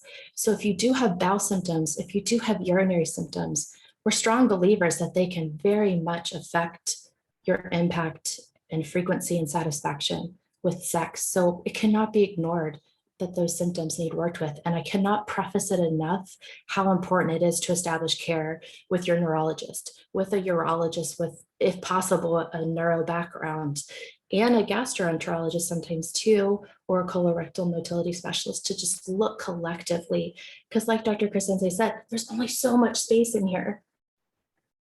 And your bowels will usually always win. So case in point, Kegels are not usually the answer. They may end up being something where we have to learn how to contract and how to put our abdominals together with it. But 80% of the time, we're stuck in that bicep curl because that is the muscle that automatically turns on. It's seeking postural control. And we have to learn if there are ways or postures or breath techniques that help reset it so that they don't fatigue out on you, so that we don't leak, so that you can do your other physical therapy, your other house jobs, your other community roles that you have, and not have those symptoms as best as we can try to help. So it is really important, if any symptom that we've talked about today resonates with you or your partner or even someone that you know, it's okay to talk about it even if it's not screened at your medical appointment. Sex therapists do amazing work, and the mindset that you have when it comes to connection and intimacy with your partner, it's just as important as all the physical aspects. There are online resources. Because pelvic health is so specialized, there are two at the bottom here. So this Herman and Wallace Institute and the APTA, Academy of Pelvic Health. All you need is to put your zip code in. And when you put your zip code in, it comes up with a list of individuals within a particular mile radius.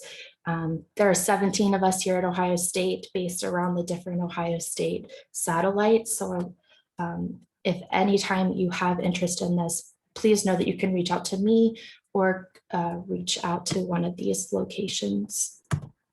So in closing, sex can sometimes lead to your greatest adventures. And if you want it to change, if you want help to navigate what it could look like for you, support is always here. Thank you. Fabulous. Thank you so much, Stephanie. That was a wonderful talk. So we will flip over to our question and answer session for the last two talks, if we could. Great, everybody's here. So I saw a couple of questions. So one question I will put out there is, what dose of Mybetric produces the best results in Parkinson patients? I am a big fan of going all the way to 50. I almost never use the 25 milligrams. The side effect profile is pretty equivalent, and I see a good reason not to use the full dose. Anything over 50 causes too many side effects. Okay. And a lot of my patients ask me as well, when they're taking a medication like Mybetric, what is the percentage of improvement that they're looking for? You know, is it 50%? Is it 25%? It's obviously not going to be 100%. So, you know, if they're getting up 10 times a night, you know, how many, how much can they hope to reduce that? No, that's a great question. And there is actually no good answer for it because everybody will be different. And the studies that were not done in Parkinson's patients for sure. So the improvement, and it won't work for everybody. And it's a trial and error. The improvement you get is the improvement that is going to be your improvement, and that's all you get. I do have to say that I really want my patients to try it for at least 4 weeks before giving up on it, because sometimes you kind of build up to it. And then I actually started doing this recently where I ask for a percent improvement. I always say, what percent are you better? And I can range anywhere from 10 to 70 or 80%. Haven't had anybody tell me 100 medication. You're right. But you know, unfortunately, it's not what you expect. It's where you end up. And that's how we decide, do you need additional treatment or are you happy? Like that question, it's a quality of life issue. And are you happy or do you want to try something else is really what's the most important thing. Excellent, excellent.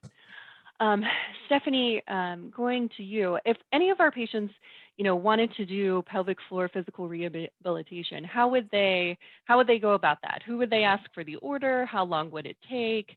What can they kind of expect from something like that? So the order can come from any healthcare provider on their medical team.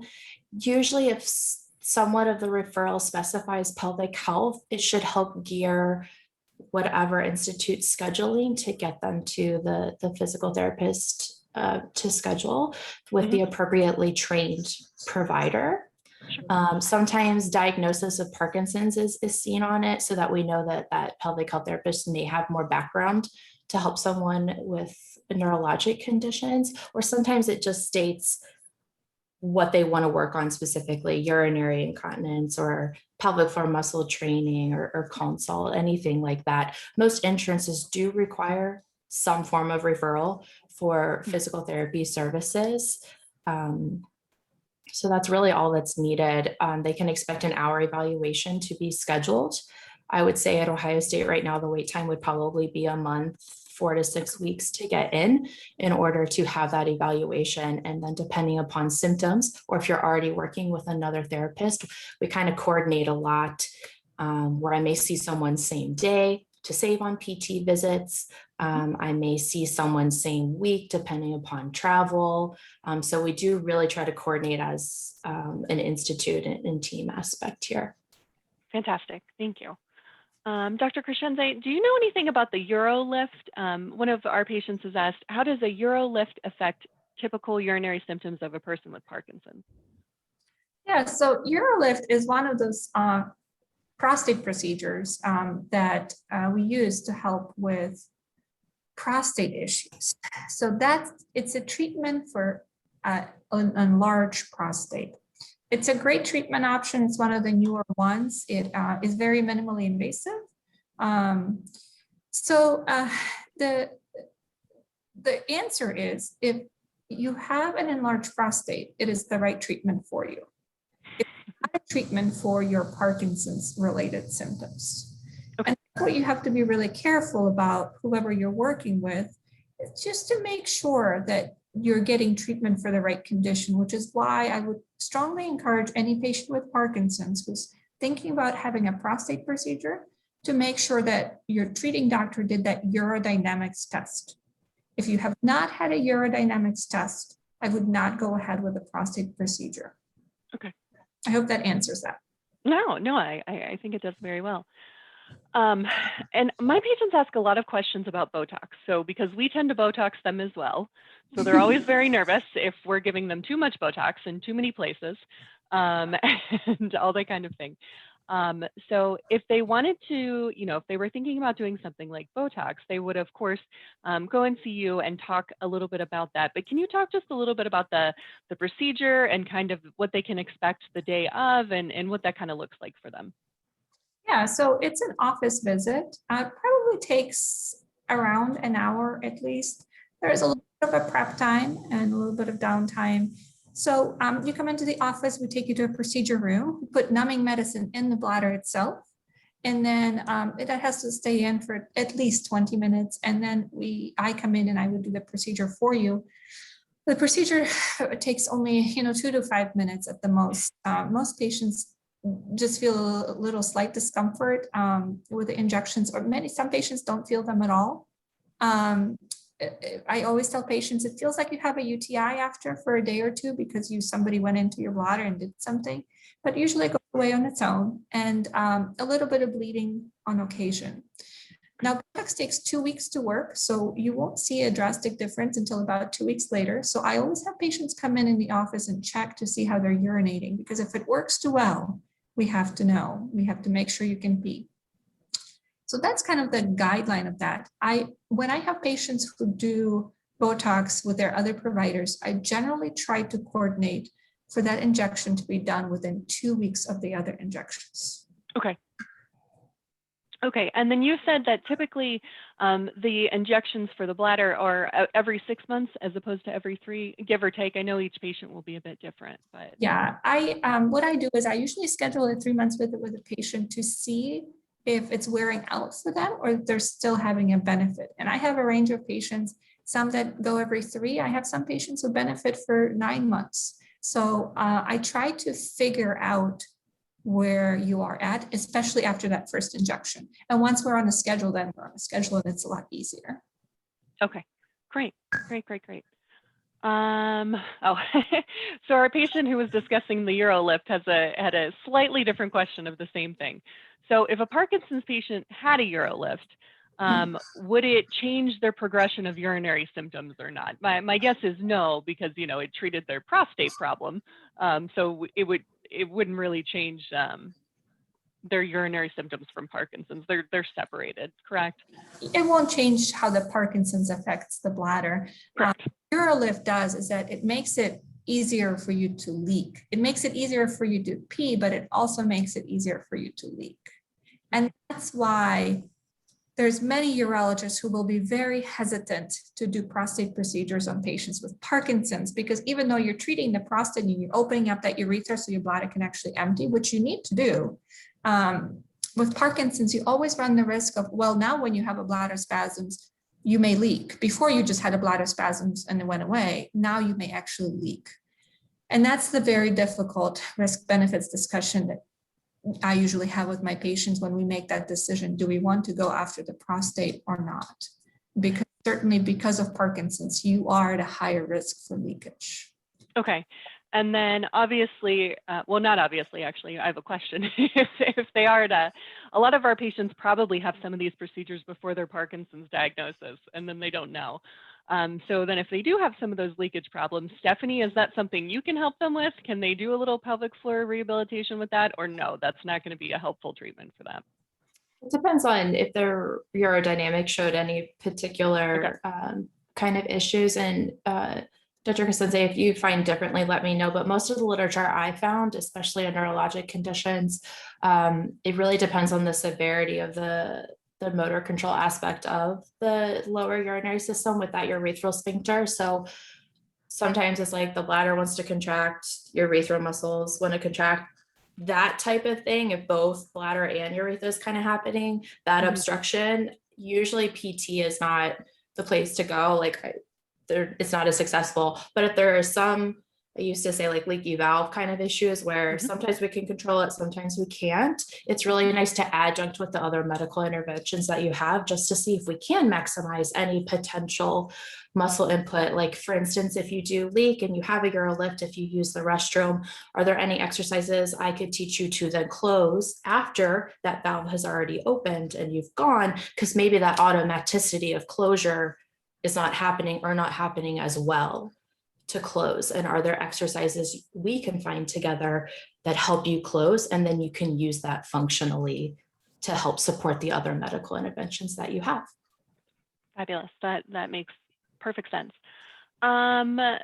Another question, what was the test that you recommended that they would think of before the prostate test? I believe you said urodynamics, right? Yeah. So to clarify, the name of that test is a urodynamics test. Yes. So patients had some. Yeah, if you have Parkinson's and you're thinking about a prostate procedure, you should have a urodynamics before.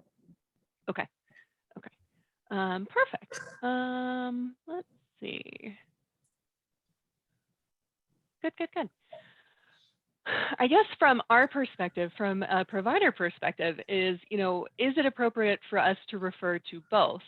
Stephanie, when we're always a little hesitant to order pelvic floor PT purely because we're not 100% sure when it's necessary. So is it best for us to refer first to urology and then they can help us out with that? Or are most of our Parkinson's patients, are they able to benefit to some extent from pelvic floor rehabilitation?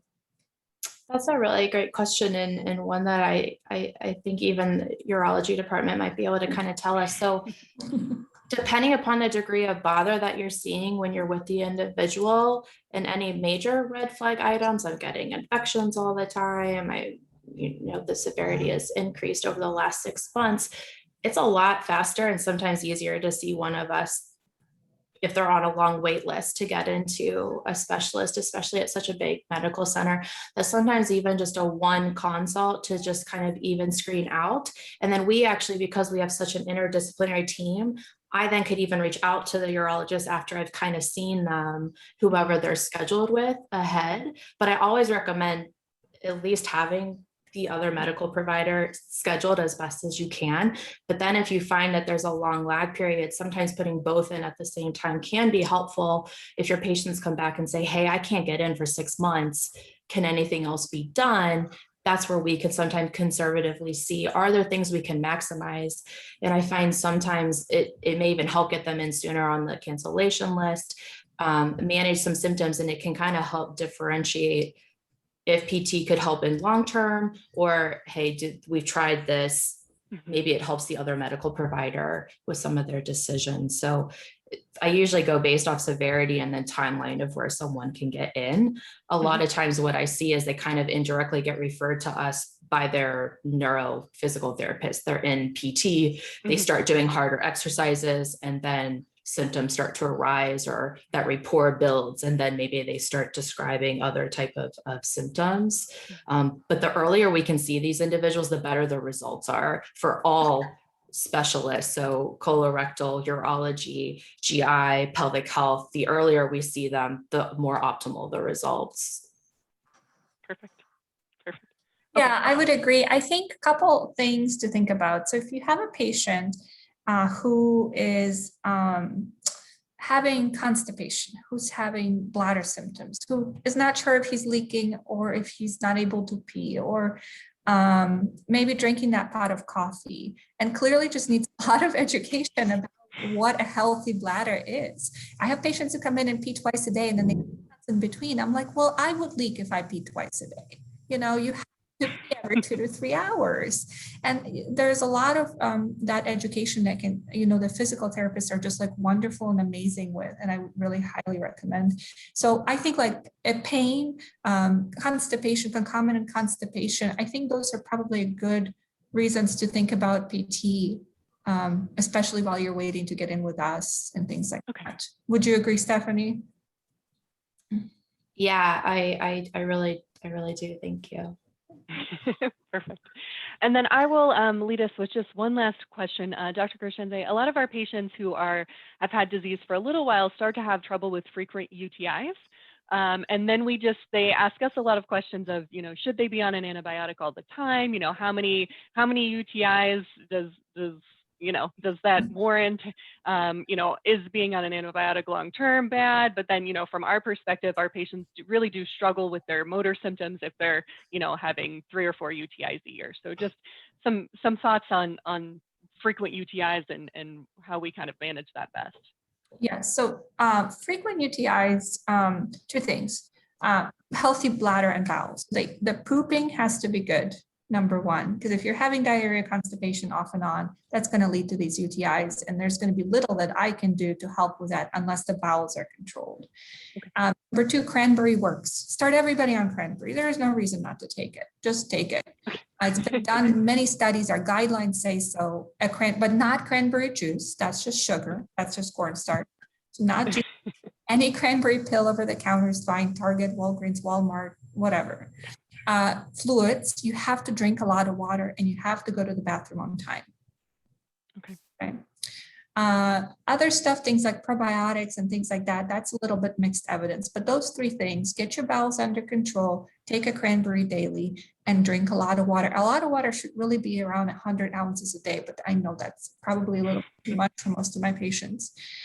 Now, I personally don't put people on a daily antibiotic unless I made sure that there's not big glaring urologic problems. So if you're thinking of a daily antibiotic, they should be seeing us. Okay. And that threshold is usually 3 UTIs per year or more. And one thing is they have to be culture proven UTIs.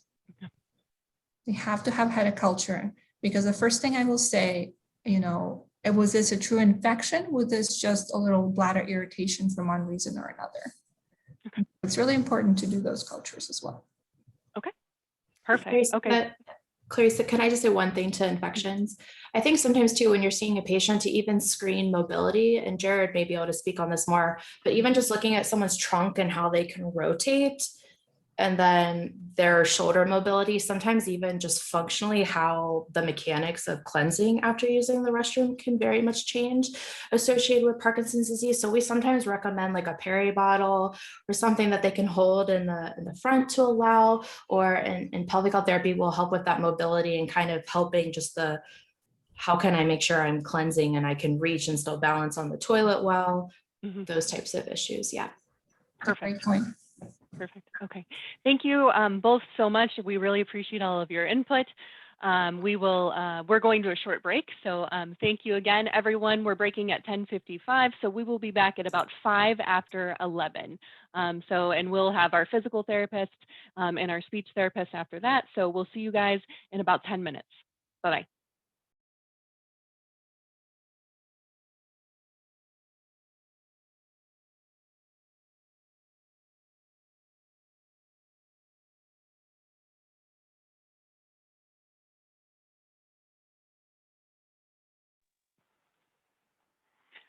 Hello, everyone. I know we're just a minute faster, but we want to give everyone time to get back. And so we'll start with our next and our final session this morning. So welcome back. I hope that you're enjoying our event today and learning helpful information to support you as you navigate your own Parkinson's disease. Next up, we're up for a treat.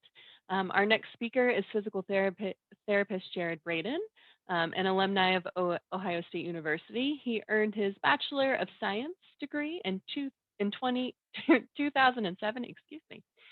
and doctoral of physical therapy in 2010. He is a certified clinician in the Lee Silverman voice treatment, which you all may know as LSVT BIG, as well as Parkinson wellness recovery. Jared has worked in outpatient neurology physical therapy since 2011, with the last 5 years of those at Ohio State's outpatient rehab team. He serves as the Parkinson team coordinator on our outpatient rehabilitation team, and today he is going to tell us a little bit more about our rehabilitation resources and the importance of physical therapy and exercise in Parkinson's disease. Please welcome Jared. Hello, everyone, and thanks for being with us this morning.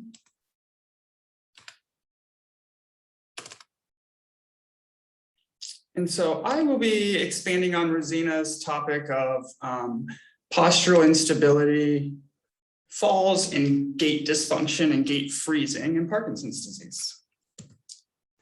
Simple mnemonic for the cardinal motor symptoms of Parkinson's disease is TRAP. And so we are familiar with tremor.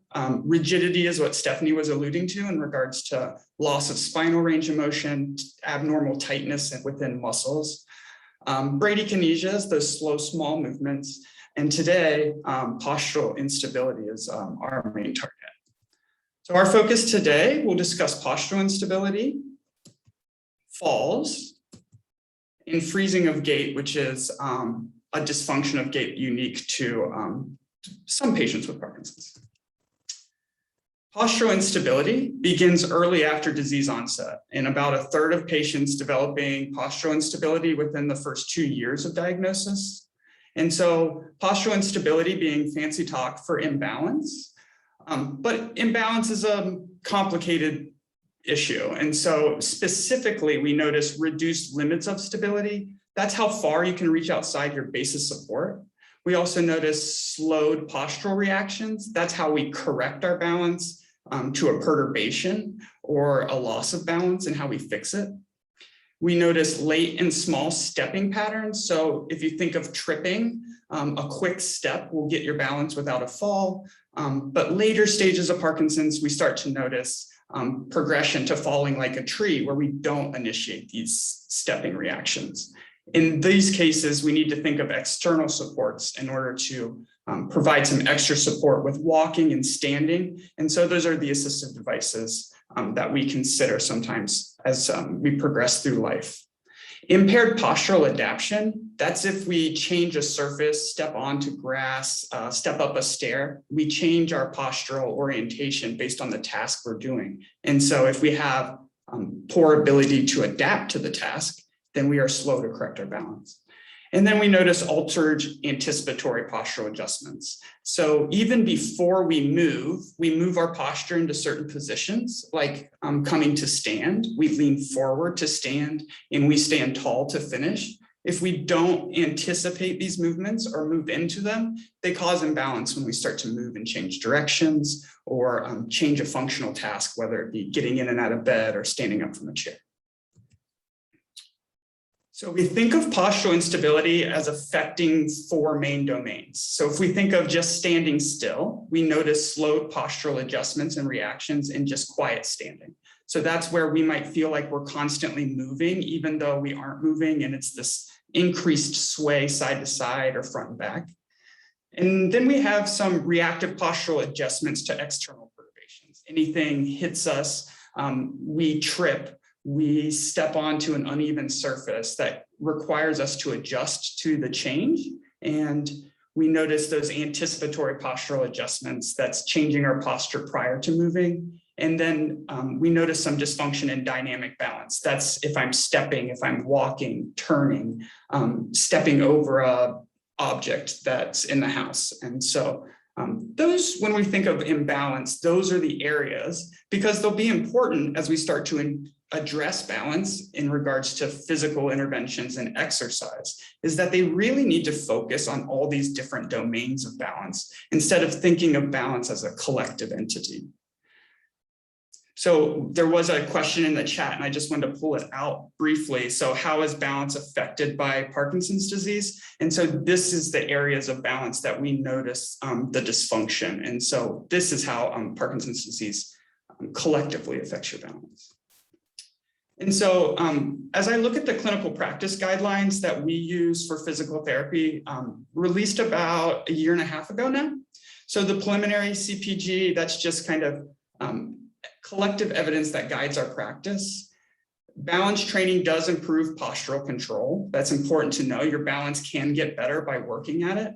And we notice better balance outcomes, mobility. We notice better outcomes in gait. We reduce fear of falling and importantly, improve quality of life. One important note is to be transparent about balance training. The evidence is mixed in regards to fall prevention with exercise alone. And Rosina alluded to this, that it takes a village for fall prevention. We have to investigate a lot of different areas, and exercise and balance training is one part of that area. And so having a team of specialists in a place that you can get the right referrals and the right advice in regards to thinking of falls in many different realms is the important part. What we're noticing in the CPG in regards to dosage is 2 to 3 times a week for 5 to 10 weeks. And the important part here is that we have challenging intensity. Parkinson's patients can work hard, and in order to get outcomes, we really have to have a progressive challenge. And direct PT supervision appears to be more beneficial, because if you're expecting to challenge somebody's balance, you better be there to catch them if you need to. And so multi-system balance training is the important part here, is that we are using your senses, we're using your ability to feel, your posture, we're addressing these anticipatory and reactive postural adjustments. And strengthening is a component. It's not the whole story to be strong with balance, but it's part of it. And then we really need to work on the functional tasks that cause imbalance. So if we're consistently falling on the stairs, then we need to work on the stairs. And if gait is initiating gait or turning, then those are the tasks. If we really want to improve in a specific task, so then we have a conversation about why are we falling and where are you losing your balance so that we can individualize treatment for it. Motor agility is just kind of how fast we move and how quick we can change directions. And then multi-directional stepping is important in order to relearn that stepping reaction that kind of saves your balance if we trip or fall. And then the CPG is finding that technology, and this could be even simple technology, enhances the interventions. And it can be as simple as a metronome. It can be stepping to a beat. It can be as simple as even dance to music in order to initiate movements to a certain pace. And so we are finding that enhancing standard interventions with technology is having a little bit more of a beneficial effect. And so as we look at the meta-analysis and the research on balance training, and just the collective look at the research is that it is beneficial, but it must have all these components involved in order to be maximally effective. And so interventions not specifically targeting postural instability, they don't have much of an effect on your balance. So what do I mean by that? Sitting on a recumbent bike, and we know we need to work on our aerobics and our endurance, but sitting on an aerobic bike doesn't have much effect in improving your balance. So if we're out to reduce falls and we're out to improve balance, we have to have every component involved in an exercise program. And so it needs to be specifically addressed. And my small soapbox for PTs too is that we also have to work on balance with patients specifically. It's not all about strength. It's not all about walking. It's not all about aerobics, but we also need to specifically address them. And so what we noticed from the meta-analysis is exercise with a balance component does have a high effect size, meaning it is beneficial and helpful. And so these are like interventions that incorporating more high-level balance challenges, Tai Chi, dancing, specific balance exercises that we decide on as a team that are going to be doable and safe for you to perform as well. Conventional balance focusing on all 4 domains, which we talked about, had a moderate to high effect as well. So it appears that some exercises can be more highly challenging. The more challenging a patient can participate in a balance exercise, the higher effect size it is. And now we have to balance that with safety, because in order to train balance, we do have to challenge balance. And then they found no effect in exercises that did not include a balance component. So that would be like our aerobics, our strengthening. Now, we do need those aspects in an exercise program, but they can't be the only thing we do. Simple walking, cycling while you're sitting, and yoga doesn't seem to have much of an effect on balance training, but yoga is great for stretching. So the rigidity component. So we need a multi-system approach to home exercises and exercise intervention. So as we kind of treat the domains, the reactive balance, that's where we're going to need perturbations in order to create an unexpected loss of balance. And so this can be unsettling and sometimes hard to reproduce on your own because you're expecting the perturbation. And so this is where some of the direct supervision of a PT or working in an exercise class can be a little bit more beneficial, where somebody is guiding you through specific exercises. Anticipatory balance, that's where our postural core muscles are going to stabilize our spine based on whatever force is imposed on the body. And this can be internal or external. And so this is a subconscious movement. In therapy, we can use the visual system by demonstrating the biomechanics of just standing up and how our body typically should move. And we can use that sensory information to help learn specific postural adjustments that make a task a little bit safer.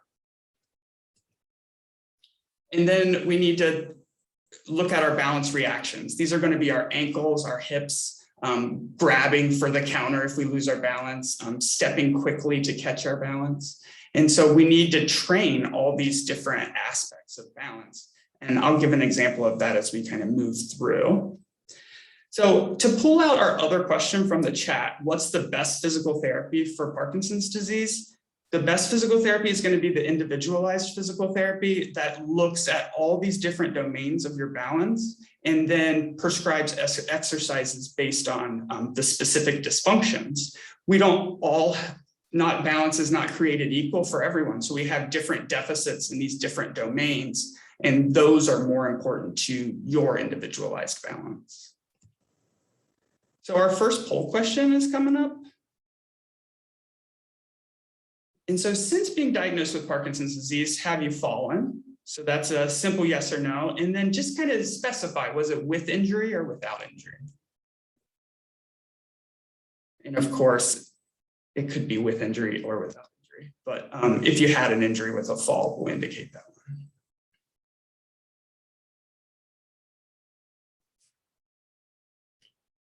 And so we start to look at the research. Yes, typically people are going to be you're going to have falls with injury is less likely. So if we kind of look, it's 40-20 there, and 33% have not had falls.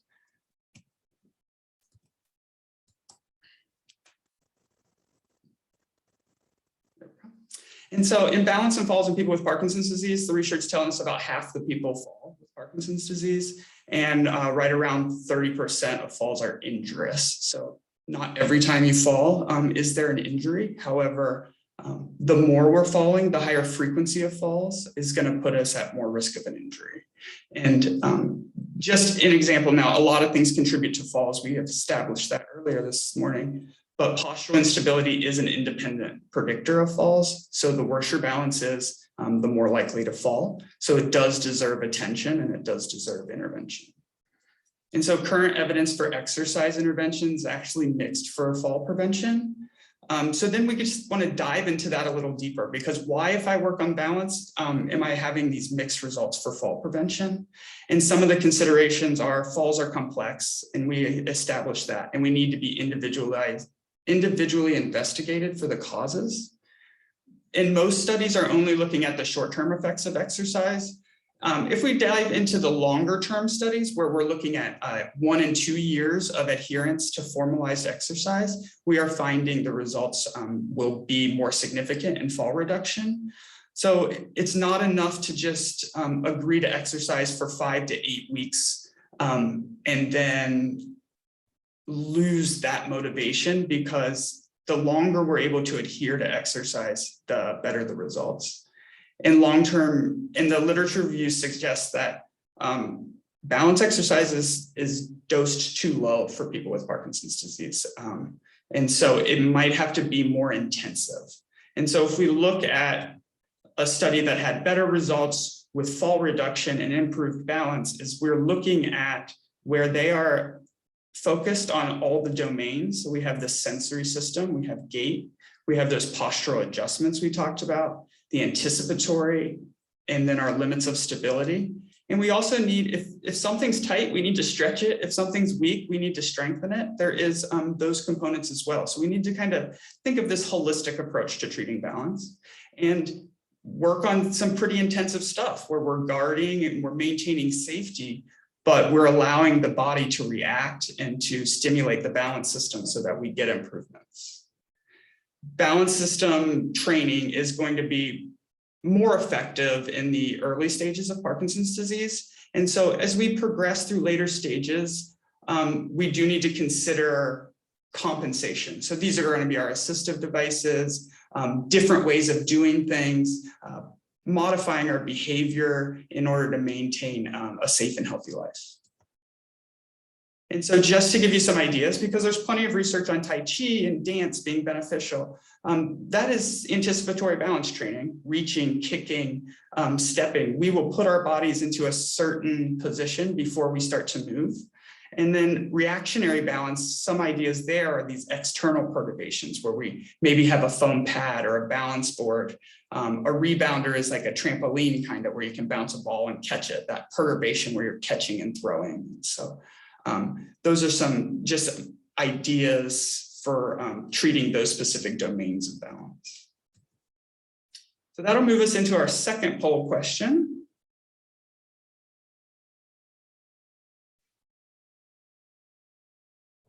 So as we start to move into our gait dysfunction section here, has anybody ever experienced freezing of gait? So that will be our next poll question if you indicate there.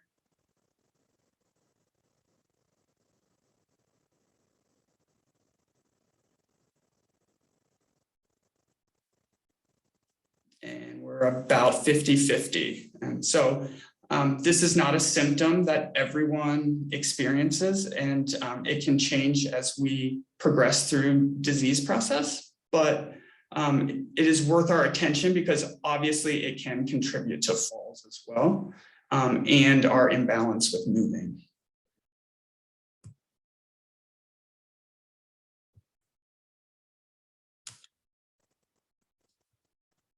So freezing of gait, Rosina gave us a great definition, a great synopsis of freezing of gait. And so it's these brief periods of inability to do steps or by sudden short stepping. It typically occurs when initiating gait, walking, and turning. If we think of freezing of gait, a lot of times it is initiated. It can also be difficulty stopping walking as well, or stopping movement. But typically it's when we first start to move, or we've changed kind of the automatic gait cycle and we start to turn, or we start to cross a doorway that requires us to change our stepping pattern. And so that can initiate a freeze where we get that symptom where we feel like the leg is stuck to the ground. And if you think about it, if your upper body is trying to turn and move and the legs are stuck in your base of support, that's the trip, that's the falls that can occur there. And so another important aspect is dual tasking. Sometimes if we are trying to do either two motor tasks at the same time, let's say walking and carrying something, or maybe we're trying to look at our phone while walking, or we are trying to cognitively dual task, then we can initiate freezing more frequently with that. In early stages of Parkinson's disease, this is an intervention worth working on, is working on doing two things at once while you move. And it's often an intervention we incorporate in physical therapy. And so we also need to ask the questions and answer our questions about where we are in the house that consistently starts a freeze, because those are the specific tasks we need to work on. And so an important part as well is that moments of stress and anxiety can also provoke freezing of gait. And so it can be distressing to feel off balance. It can be distressing to go into a freeze, I would imagine. And then the anxiety of the situation can actually perpetuate the freeze. And so freezing of gait frequently results in falls and fear of falling, both resulting in decrease of functional independence and reduced quality of life. So unfortunately, social consequences go along with that. If we are in embarrassment to freeze and the anxiety and stress of being in a freeze in public because you're unfamiliar with a walking environment, can lead to an element of social isolation. We just don't want to continue to put ourselves in that situation. And so it's important to address it specifically. And the treatment interventions are a little different than kind of standard balance treatment. And so this is a systematic review. It's looking at 20 randomized controlled trials in our physical therapy interventions for freezing of gait, 760 participants total. And these FOGQ, these are questionnaires that people fill out about their frequency, the duration, activities that cause freeze. And so that's what they're looking at there. And so if we think generally about interventions that are helpful for treating freezing of gait, we need attention to each individual step. So this is thinking broadly, that interventions that are most helpful are the ones that produce an individual stepping pattern. So right foot, left foot, right foot, left foot. These are individualized and less on treating just the automaticity of gait, because typically freezers can get going on a nice straight path for a while, but then when we change the stepping with either an obstacle, somebody walks in front of you, then we can initiate the freeze. And so the most effective interventions they found is going to be treadmill training. If you think of treadmill training, it is a right step, left step, right step, left step. And if we can add rhythmical cueing to it, then that even more individualizes the steps. So if we can add either a visual cue that somebody sees where to step, right foot, right foot, or that metronome that we talked about, in providing some auditory feedback that we step to the beat. And then we need to work on balance and coordination exercises, because if we have less attention to feeling off balance, we can put more attention on our individual stepping. So there is an overlay between interventions here, is that we can allow our brain to focus more on our walking when we feel safer and less fearful, takes the anxiety out of the situation when we feel more in control of our bodies. And then there is some evidence for aquatic therapy on walking. And if you think about all the feedback that comes as you try to move your limb. Now, I will say aquatic therapy can make us move small. So we do still need to work on that amplitude and that size of our walking and really force the steps through the water. But it draws our attention to each individual step. And so those appear to be the most effective treatment interventions for freezers. So there's no simple explanation for how external cueing works for freezing, but it appears that conscious attention to individual steps bypasses that automaticity of gait. That's going to be your basal ganglia circuit, in which the dopamine is affected there with Parkinson's disease. And it makes it more cortical, meaning our motor cortex, our conscious mind, is more involved here and can temporarily bypass the reliance on the dysfunctional portion of our brain. Improving postural stability and balance allows us to focus on those individual steps. And the emergence of freezing, which is a good point, is that they do notice an association with cognitive decline, in particular, like executive function. So this may make people with cognitive impairment more susceptible to decreased attention to gait, or getting distracted more easily, or difficulty using those external cues as they're provided. So those can be some negative consequences and negative indicators for initiating freezes or having a limited response to treatment interventions for freezing. But then we start to think, how can we compensate for it if I can't improve it? And so here's some ideas for incorporating external cueing, is that counting steps. If you think about 1, 2, 3, 4 initiation, you're just individualizing your stepping pattern. So can we make some behavioral modifications that we incorporate some self-counting or even counting out loud, using our metronome to help pace our steps, or walking to the beat of music. Rosina also, I sometimes teach singing if somebody is not embarrassed enough. So sometimes simple nursery rhymes that have a very consistent beat, dun, dun, dun, can help us initiate those steps and prevent the long durations of freezing. And then we can use visual cues as well. These are like lines on floors, or this is where we incorporate laser lights on walkers, or canes that exist out there now. And U-Step has a nice device if freezing is very debilitating and the major source of falling. It is a laser light walker that Medicare does cover a portion of. And so that is available.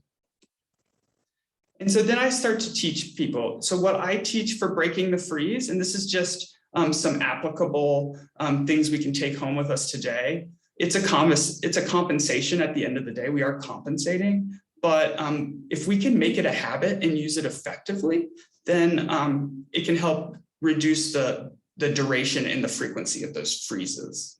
And so first, we want to try to stay calm and stay put and find our balance and not try to quickly get out of the freeze. And then we need to focus. So we bring our mind to that single leg initiation. I advise people not to try to pick back and forth, right and left. I'll try my right, that's not moving. I'll try my left, that's not moving. And then we switch back and forth, and we actually perpetuate this freeze because we're not individualizing the step.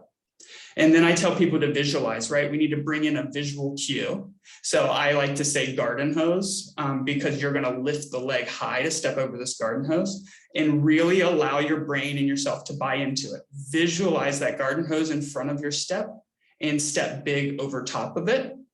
And once you get that first step, you can use counting after that to individualize. So it's going to be 1 step, 1, 2, 3, 4, until we get back into that automatic gait cycle that we can kind of continue with walking. And if freezing continues to be a major contribution to falls and gait dysfunction, rollator walkers that we can specifically put visual cues on, even I've painted lines on the bottoms of walkers in order to step past this certain area of the walker to compensate for like the laser light, or there's the specialty walkers that are approved for Parkinson's disease and Parkinsonian diseases. And so they exist as well. And so thanks for being with us today as we kind of move through balance, gait, and falls in Parkinson's diseases. As you can see, it's a topic that comes up often. Fantastic. Thank you so much, Jared. That was fabulous. Can I do a real quick plug? I'm sorry. Yes. There is, as we talk about external cueing, there is a research study for robotics study. It's in partner with Honda. And so it works on step initiation. And so it's providing a cue to help move the legs. And so they are still recruiting participants for that study. And of course, you'll be able to see the slides on the website, so you can always come back to it. And we do have our community classes coming up. So they are active right now. And so you can take a look. And these classes are kind of individualized for people with Parkinson's disease, working on walking, and there is a dance class, as we kind of discussed, that should be coming soon. So I appreciate everybody's time. Fantastic. Thank you, Jared. We will hold for questions until after we've had Brandy talk for us. But as always, an excellent talk, and always enjoy learning new things. Always pick up at least a couple new things every time Jared talks. Okay. So moving on to Brandy, our next speaker is speech and language pathologist Brandy Heron. She is an alumni of OSU, receiving her bachelor's degree in speech and hearing science in 2007 and her master's degree in speech and language pathology in 2009. She works with several of our patients at OSU's outpatient neuro rehab at the Powell, Hilliard, and Gahanna clinics since about 2011. She is certified in Lee Silverman voice therapy, which is LSBT loud for all of you, and a provider for the Parkinson's Voice Speak Out project, Parkinson's Voice Project Speak Out. Brandy has 2 poll questions for you to answer before she begins, so she can get an idea of which way to gear her talk this morning. So please click on the answer that reflects your own experience, and let's see the first question. So the first question is, do you have difficulty swallowing? Yes or no?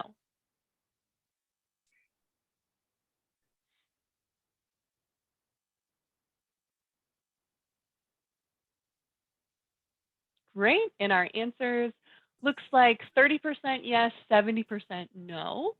Fantastic. And then second question, have you ever had a swallow test? Yes or no?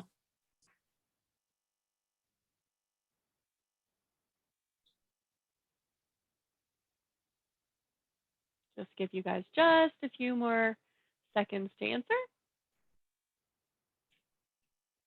Perfect. So 30% yes and 70% no. Okay. Well, thanks for sharing. And I will officially welcome Brandy to talk to us a little bit about swallow therapy in Parkinson's disease. We had her on last time, and we had so many questions following up on the swallowing that we had to bring her back so she can answer more of our questions. So without further ado, thanks, Brandy, and go ahead and get started. Thank you. Let's just get that going there. All right, here we go. So yes, we are talking about swallowing and Parkinson's disease today. Here's a brief overview of what we're going to talk about, but we are just going to jump right on in. So swallowing is a complex process which involves the coordination and sequence of 50 pairs of muscles within the mouth, pharynx, larynx, and esophagus. And this process includes 5 cranial nerves. So there is a lot going on all at one time. There are 3 stages to swallowing: the oral, pharyngeal, and esophageal phase. So the oral phase is made up of 2 components. The first is the oral prep phase. So this is when food is brought to the mouth. So it's either bitten off, taken off of a utensil, sipped from a cup or straw. Next is the oral transit phase. So this is when contractions of the tongue help prepare your food to be swallowed. So this is when we start chewing, moving the food around. And that food is mixed with saliva and it forms a food ball, or what we call a bolus. And then the bolus is positioned onto the tongue to get ready to be thrown back to the next stage of swallowing, which is the pharyngeal phase. So in the pharyngeal phase, there are two crucial steps. So first we have to pass that bolus from the mouth down through the pharynx, and also we need to protect the airway. So if you can see in the first picture here, this green area, that is the bolus, and it's kind of moving from the mouth back towards the pharynx. And this blue line right here, that is the epiglottis, which is a little flap in our throat that helps cover up our airway when we swallow. So that's part of that airway protection. You can see in the second picture that the flap has closed. That front tube right there is the trachea, our airway. And so the epiglottis has protected the airway and all the food is going down into the esophagus. And then we have the esophageal phase. So this is when the food is through your throat and getting a little bit lower, and it has to pass through some sphincters to help push things down. The esophagus kind of has a squeezing motion to help do that. And then it heads down to the stomach. So dysphagia is difficulty swallowing. So basically difficulty moving the food from the mouth to the stomach. So again, here's kind of our picture where we can see that front tube there is the trachea, your airway, that leads down to your lungs. And that back tube there in yellow, that is your pharynx and your esophagus, that leads to your stomach. We want to get the food from the mouth down to the stomach. We do not want what we see in the second picture here. We do not want any food or liquid going down into the lungs. And if we're having issues with that, then we have dysphagia. So specifically in all those stages of swallowing, some of the difficulties we can see. So in the oral stage, there can be difficulty moving the food and liquid in and through the mouth, or difficulty chewing food, difficulty forming a cohesive bolus, and weakness and discoordination of the tongue movements. Then in the pharyngeal phase, we can have decreased ability to trigger that actual swallow, because swallow is kind of like a reflex. So sometimes we have trouble starting that reflex. The muscles in the throat can be weak. And when they're weak, then we may have food or liquid residue that's left over in the throat after we swallow. There can be difficulty closing the vocal folds. So that's another one of our mechanisms that we protect our airway, is our vocal folds close when we swallow. So some people have difficulty closing the vocal folds. And when food or liquid is misdirected and it goes below the vocal folds and heads down to the lungs, that is aspiration. And then finally, there is esophageal stage dysphagia as well. So there could be dysfunction in the peristalsis. So that squeezing like motion that helps push the food down, and food may feel stuck at some kind of lower level in the chest here. We can also have regurgitation or reflux where things are coming back up.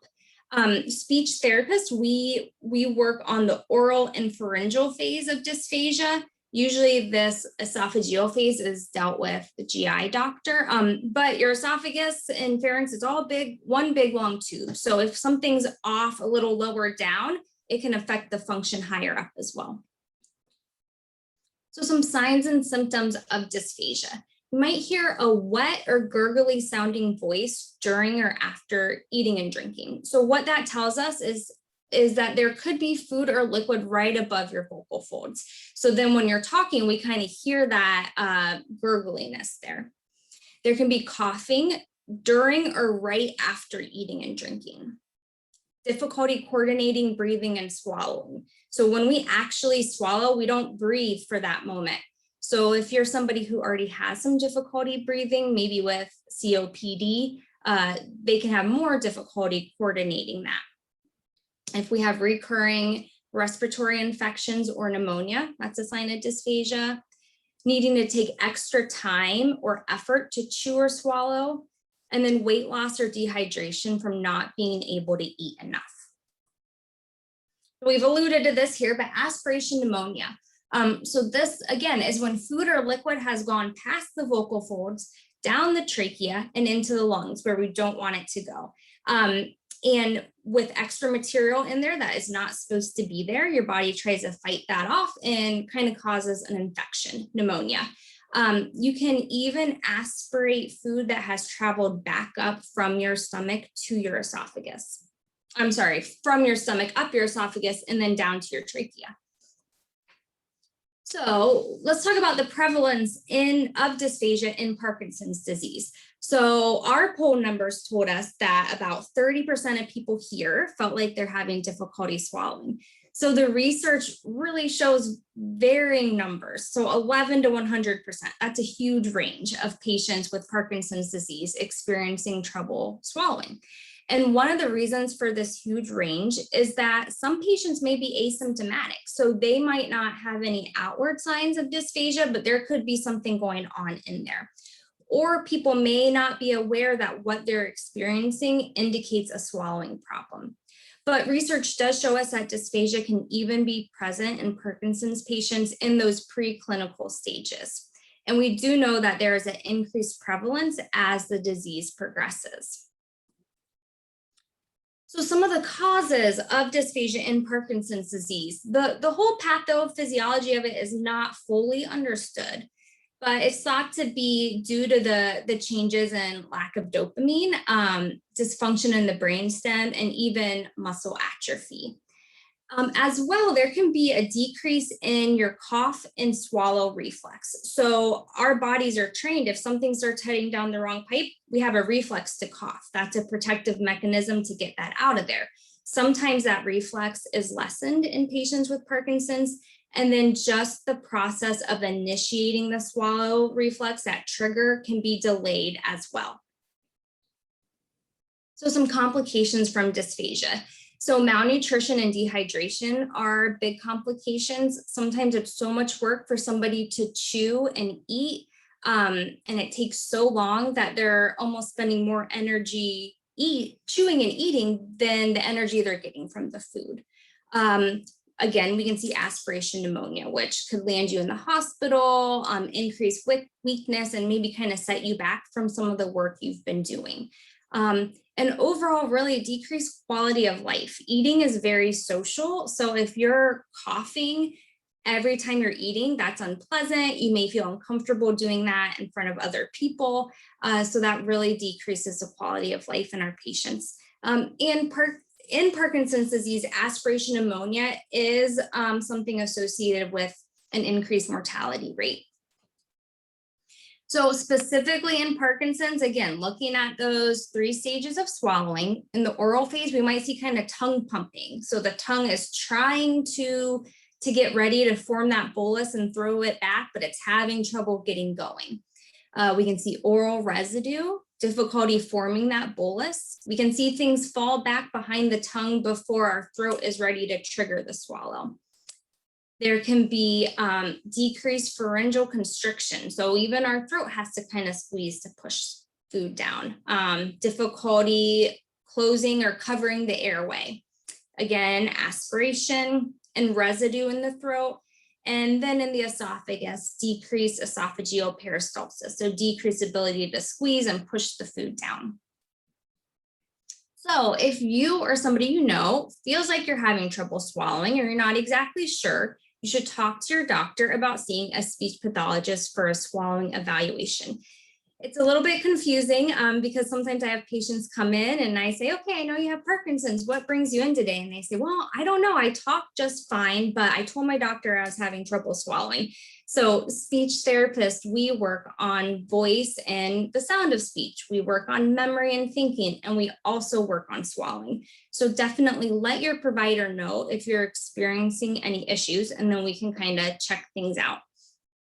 So when you come in to see a speech pathologist, what we'll do is a bedside swallow study. So that is just with me here in the clinic. I'll give you some things potentially to eat and drink and just watch for some outward signs that I see. We'll do some outcome measures. So asking you some questions about how you're feeling with your swallowing, test your tongue strength, and really get a thorough case history, asking you when you notice difficulty swallowing, if it's with specific foods or liquids, times of day, things like that. We will very likely recommend an instrumental swallowing assessment. And this is what I asked about earlier, if anybody had had any swallowing tests, and it looked like 70% of people said no. We're going to talk more about these, but the first is called a modified barium swallow study, or an MBS. And the second is a fiber optic endoscopic evaluation of the swallow. So we call that a FEES. And then we may prescribe some exercises to strengthen some muscles in the throat, discuss some compensatory strategies, and may recommend some diet changes. So here's a picture showing that first type of swallow test I talked about, an MBS. So an MBS is performed in radiology, and you're kind of sitting right next to an X-ray machine, and you're just sitting upright. You don't have to prepare before the test, but you are given things to eat and drink that have a little bit of barium in them. So barium is just a white chalky substance. And when you swallow, we can see the material show up dark, which shows where the food and liquid is going. And we can see if there are any potential weaknesses or whatnot. So it's pretty cool to see. I have a really brief video that I'm going to show you that shows a normal and abnormal swallow on an MBS. Hopefully everybody can see that. On the first picture here, we're going to see all the food goes in the back tube, which is the esophagus, goes down really quickly and smoothly. Second video here, we're going to see a lot of stuff go into the trachea, and just overall you can see it's much more messy. We have things left over afterwards, things kind of just hanging out, maybe coming back up. I'm going to show it one more time because it goes so quickly. Brandy, we can't see your video. Oh, okay, I'm sorry. Let me see here if I can. All right, sorry guys. It's only a 25-second video, so we should be able to have time. All right, can you see now? Hopefully. Yes, I think so. Okay, thank you. Sorry, guys. Okay, so here we go again. There we go. Okay, so we're gonna see that material just go into the esophagus. It goes down really smooth, completely, nothing's left over. A second video here. We can see some spills over, some's leaking down, some's going in the front tube into the trachea. There's residue afterwards, stuff just kind of hanging out. It's not as pretty as the first one. All right, so let me switch back on to my slides here. 1 second.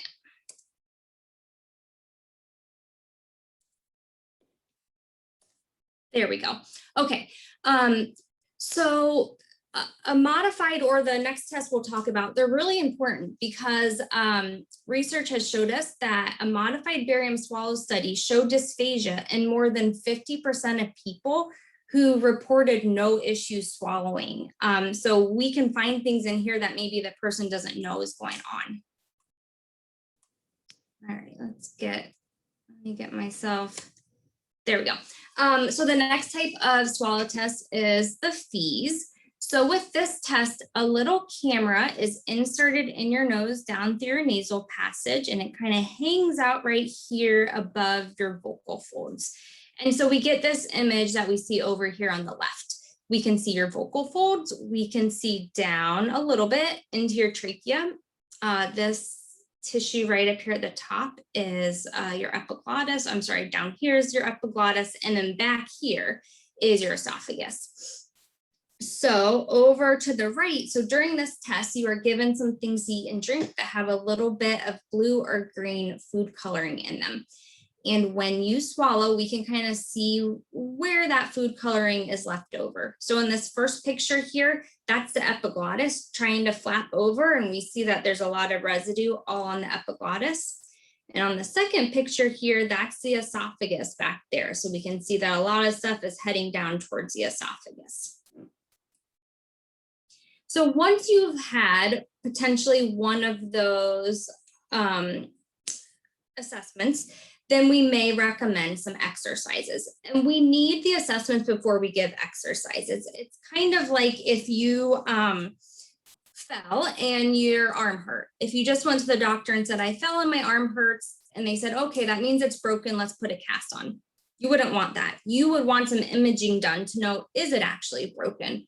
What type of break is it? Where is it broken? What's the best treatment for the break? So that's kind of what those swallow studies do for us. We have to know where the issue is to know what type of exercises to do. Also with those swallow studies, they can test out different body or head positioning during the test to see if that makes your swallow safer or more effective. Sometimes I'll get patients that tell me they have been told to do a chin tuck, so putting their chin down when they swallow.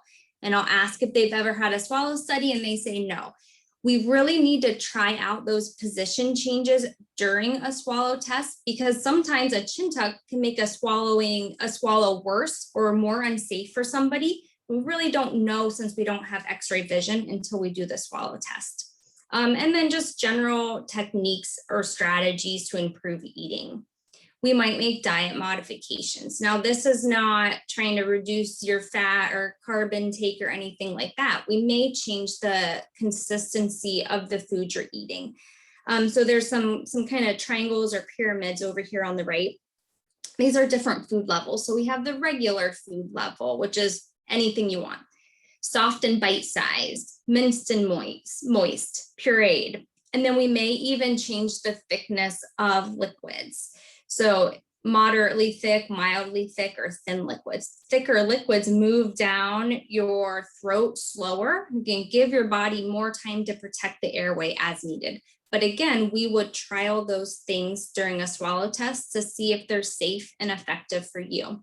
And then sometimes medications can help, or if there is an area in your esophagus that is narrowed, a dilation may be needed. So just some general safety precautions when eating and drinking, staying upright at 90 degrees. You don't want to lay down or be reclined, because then things can fall back behind your throat more easily. Just kind of keeping an eye on your rate and bite size.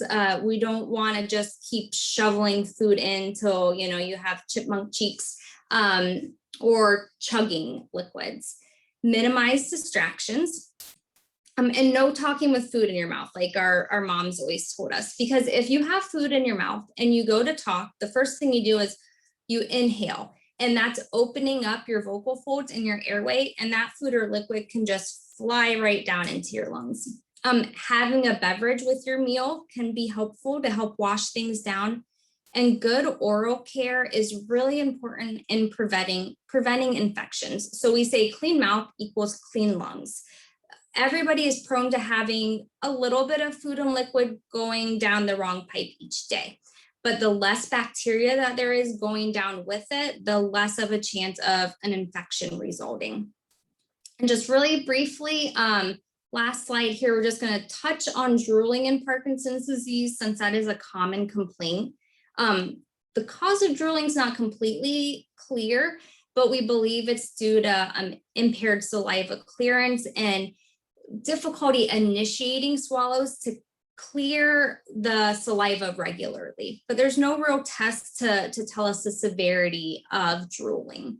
So sometimes some of your dopamine medications may help, but they're not completely effective. But local Botox injections into the salivary glands can be effective in reducing drooling sometimes.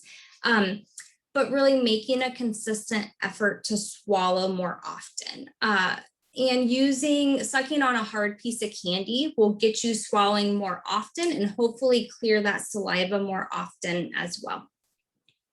All right, so swallowing is a complex process. Impaired swallowing can lead to malnutrition, dehydration, aspiration pneumonia, and decreased quality of life. But speech-language pathologists can help manage dysphagia, and oftentimes we recommend an instrumental assessment so we can treat you the best way possible. All right, that's it for today. Thank you. Perfect. Thank you so much, Brandy. That was a great talk. We are a little behind, so we are just going to pose one question to each of you. You get, for lasting all presentation, you get an easy question and answer session. Of course, remember guys, we're going to answer all your questions that are in the chat box. So if you have anything, please send it. We will answer it and they'll be posted on the website later. But, so Brandy, can you tell us why Parkinson's patients may have a softer voice at times? Yeah, so I mean, it's kind of a little complex, but so one of the reasons is kind of our perception of what our voice sounds like and our self-feedback kind of tricks us with Parkinson's disease. So we may feel like we're being loud, but we're really not. Our internal kind of cueing system is off a bit. And then over time, if you're talking less, those muscles can become weaker. So it's a little bit of both, kind of how we perceive the way we sound, and then there can be weakness involved as well. And of course, we can work on that in speech therapy too. Perfect. And then Jared, we had a question that got posed in a slightly different chat, but that since there was some question on, riding a stationary bike isn't intensely helpful for balance, but has been shown to slow down progression of disease, could you get the best of both worlds if you rode a bike on the road? Right. So yes, in a perfect world, we'd have the balance enough to complete a high-level task. And definitely, if you do have the balance capabilities and it's a safe activity, especially early on in the disease process, we can get a 2-for-1 deal. And so that, I think, is the major take-home message there, is that exercise intervention and programming has to be comprehensive in these different areas. And if you check the first talk we gave on the first time, you can look at other interventions for the other symptoms like bradykinesia and rigidity. But getting the best bang for our buck out of exercise. So you can't spend your whole week exercising, but if we can incorporate an aerobic component with balance exercise that also has some strengthening in it, then we start to choose exercises that are addressing multiple areas that are much less time intensive for everyone. And so it's a great point, is how can we combine all these different domains and different areas of physical movement in order to get the best bang for our buck. Absolutely. I know a lot of my patients have gotten into riding some trikes outdoors too. Probably not the most balance effective, but definitely nice to get some fresh air and also slow down progression by riding a bike. So definitely a good option to choose, but as Jared pointed out, making sure that we're all being a little more well-rounded in what we're doing for our physical exercise is important, which is unfortunately true of all of us, not just that with Parkinson's disease. And so excellent. And then Jared, the only other thing is that I'm sure when they post your slides, but we had a few folks really interested in the different exercise and different effects in groups. And so that I think will be a great slide for folks to get their hands on later when they post them. Absolutely. And the references are there too. So you can kind of look in if you want to do a quick Google search too of those references, and you can see all the specific interventions that are available in those specific research studies. Mm-hmm, mm-hmm. And then I will do one last and then we'll wrap up. Jared, there was some questions about the yoga, not, helping with balance. And I think there was a good point that there are several types of yoga. So again, being well-rounded and, some of the yoga that works on balance more specifically is definitely a good way to incorporate some balance into your balance work into your exercise program. And yoga is tricky because yes, and that nails it. It's just, there's a standard approach to yoga has been adapted over time in regards to what instructor and what class. So in that specific study, it wasn't like a high intensity yoga. It's the more slow rhythmical kind of yoga that probably didn't have a high enough intensity balance challenge with it. But there are plenty of studies that show yoga beneficial for balance as well. So it's probably more the standardized approach amongst how we apply yoga. Absolutely. Absolutely. Okay. Well, thanks so much, guys. That's all we have time for today. So we apologize. We've ended just on time. I'm proud of us. But we hope we want to be respectful of everyone's time. So we invite all of you to log on to our website for more information. It's the Wexner Medical www.osu.edu/movement to learn more about updates in our Parkinson's disease program. As Dr. Merola alluded to earlier, there are some changes, a lot of growth going on in our department right now. So we are working on that, and you can always contact us too if you're having trouble getting those new patient appointments. We are working, and we will reach out to those few individuals who kind of pointed that out to us and see if we can't get you in earlier with our specialists. But hopefully that will come down very soon with our new specialists coming on board as well. So we also invite you to our future sessions in this virtual education series. We are trying to do them quarterly, but we of course ask you lots of questions about your preferences because this time is for you. And we want to talk about the things that you're the most interested in. And we want to make sure that we're doing them at a time that is good for everyone and at a frequency that is good for everyone. So if you have any suggestions, please feel free in those things that they send you afterward to put those in because we take them seriously. And we just want to make this time as beneficial as we can for all of you. And we know it's a long morning, so we appreciate your time. Also, if there was anything in particular that you wanted to go back and hear again, or the slides as well, those will be posted on the website. Give us a week or two to get everything straightened out, but those will be posted as well. Our next series will be October 2nd. As you know, that is Buckeye season football. So that is the best day that we found. I will put in a little plug that next day is the, our annual Parkinson's Walk on Sunday is when that is scheduled for Columbus, Ohio. So just that may be a busy weekend for everyone.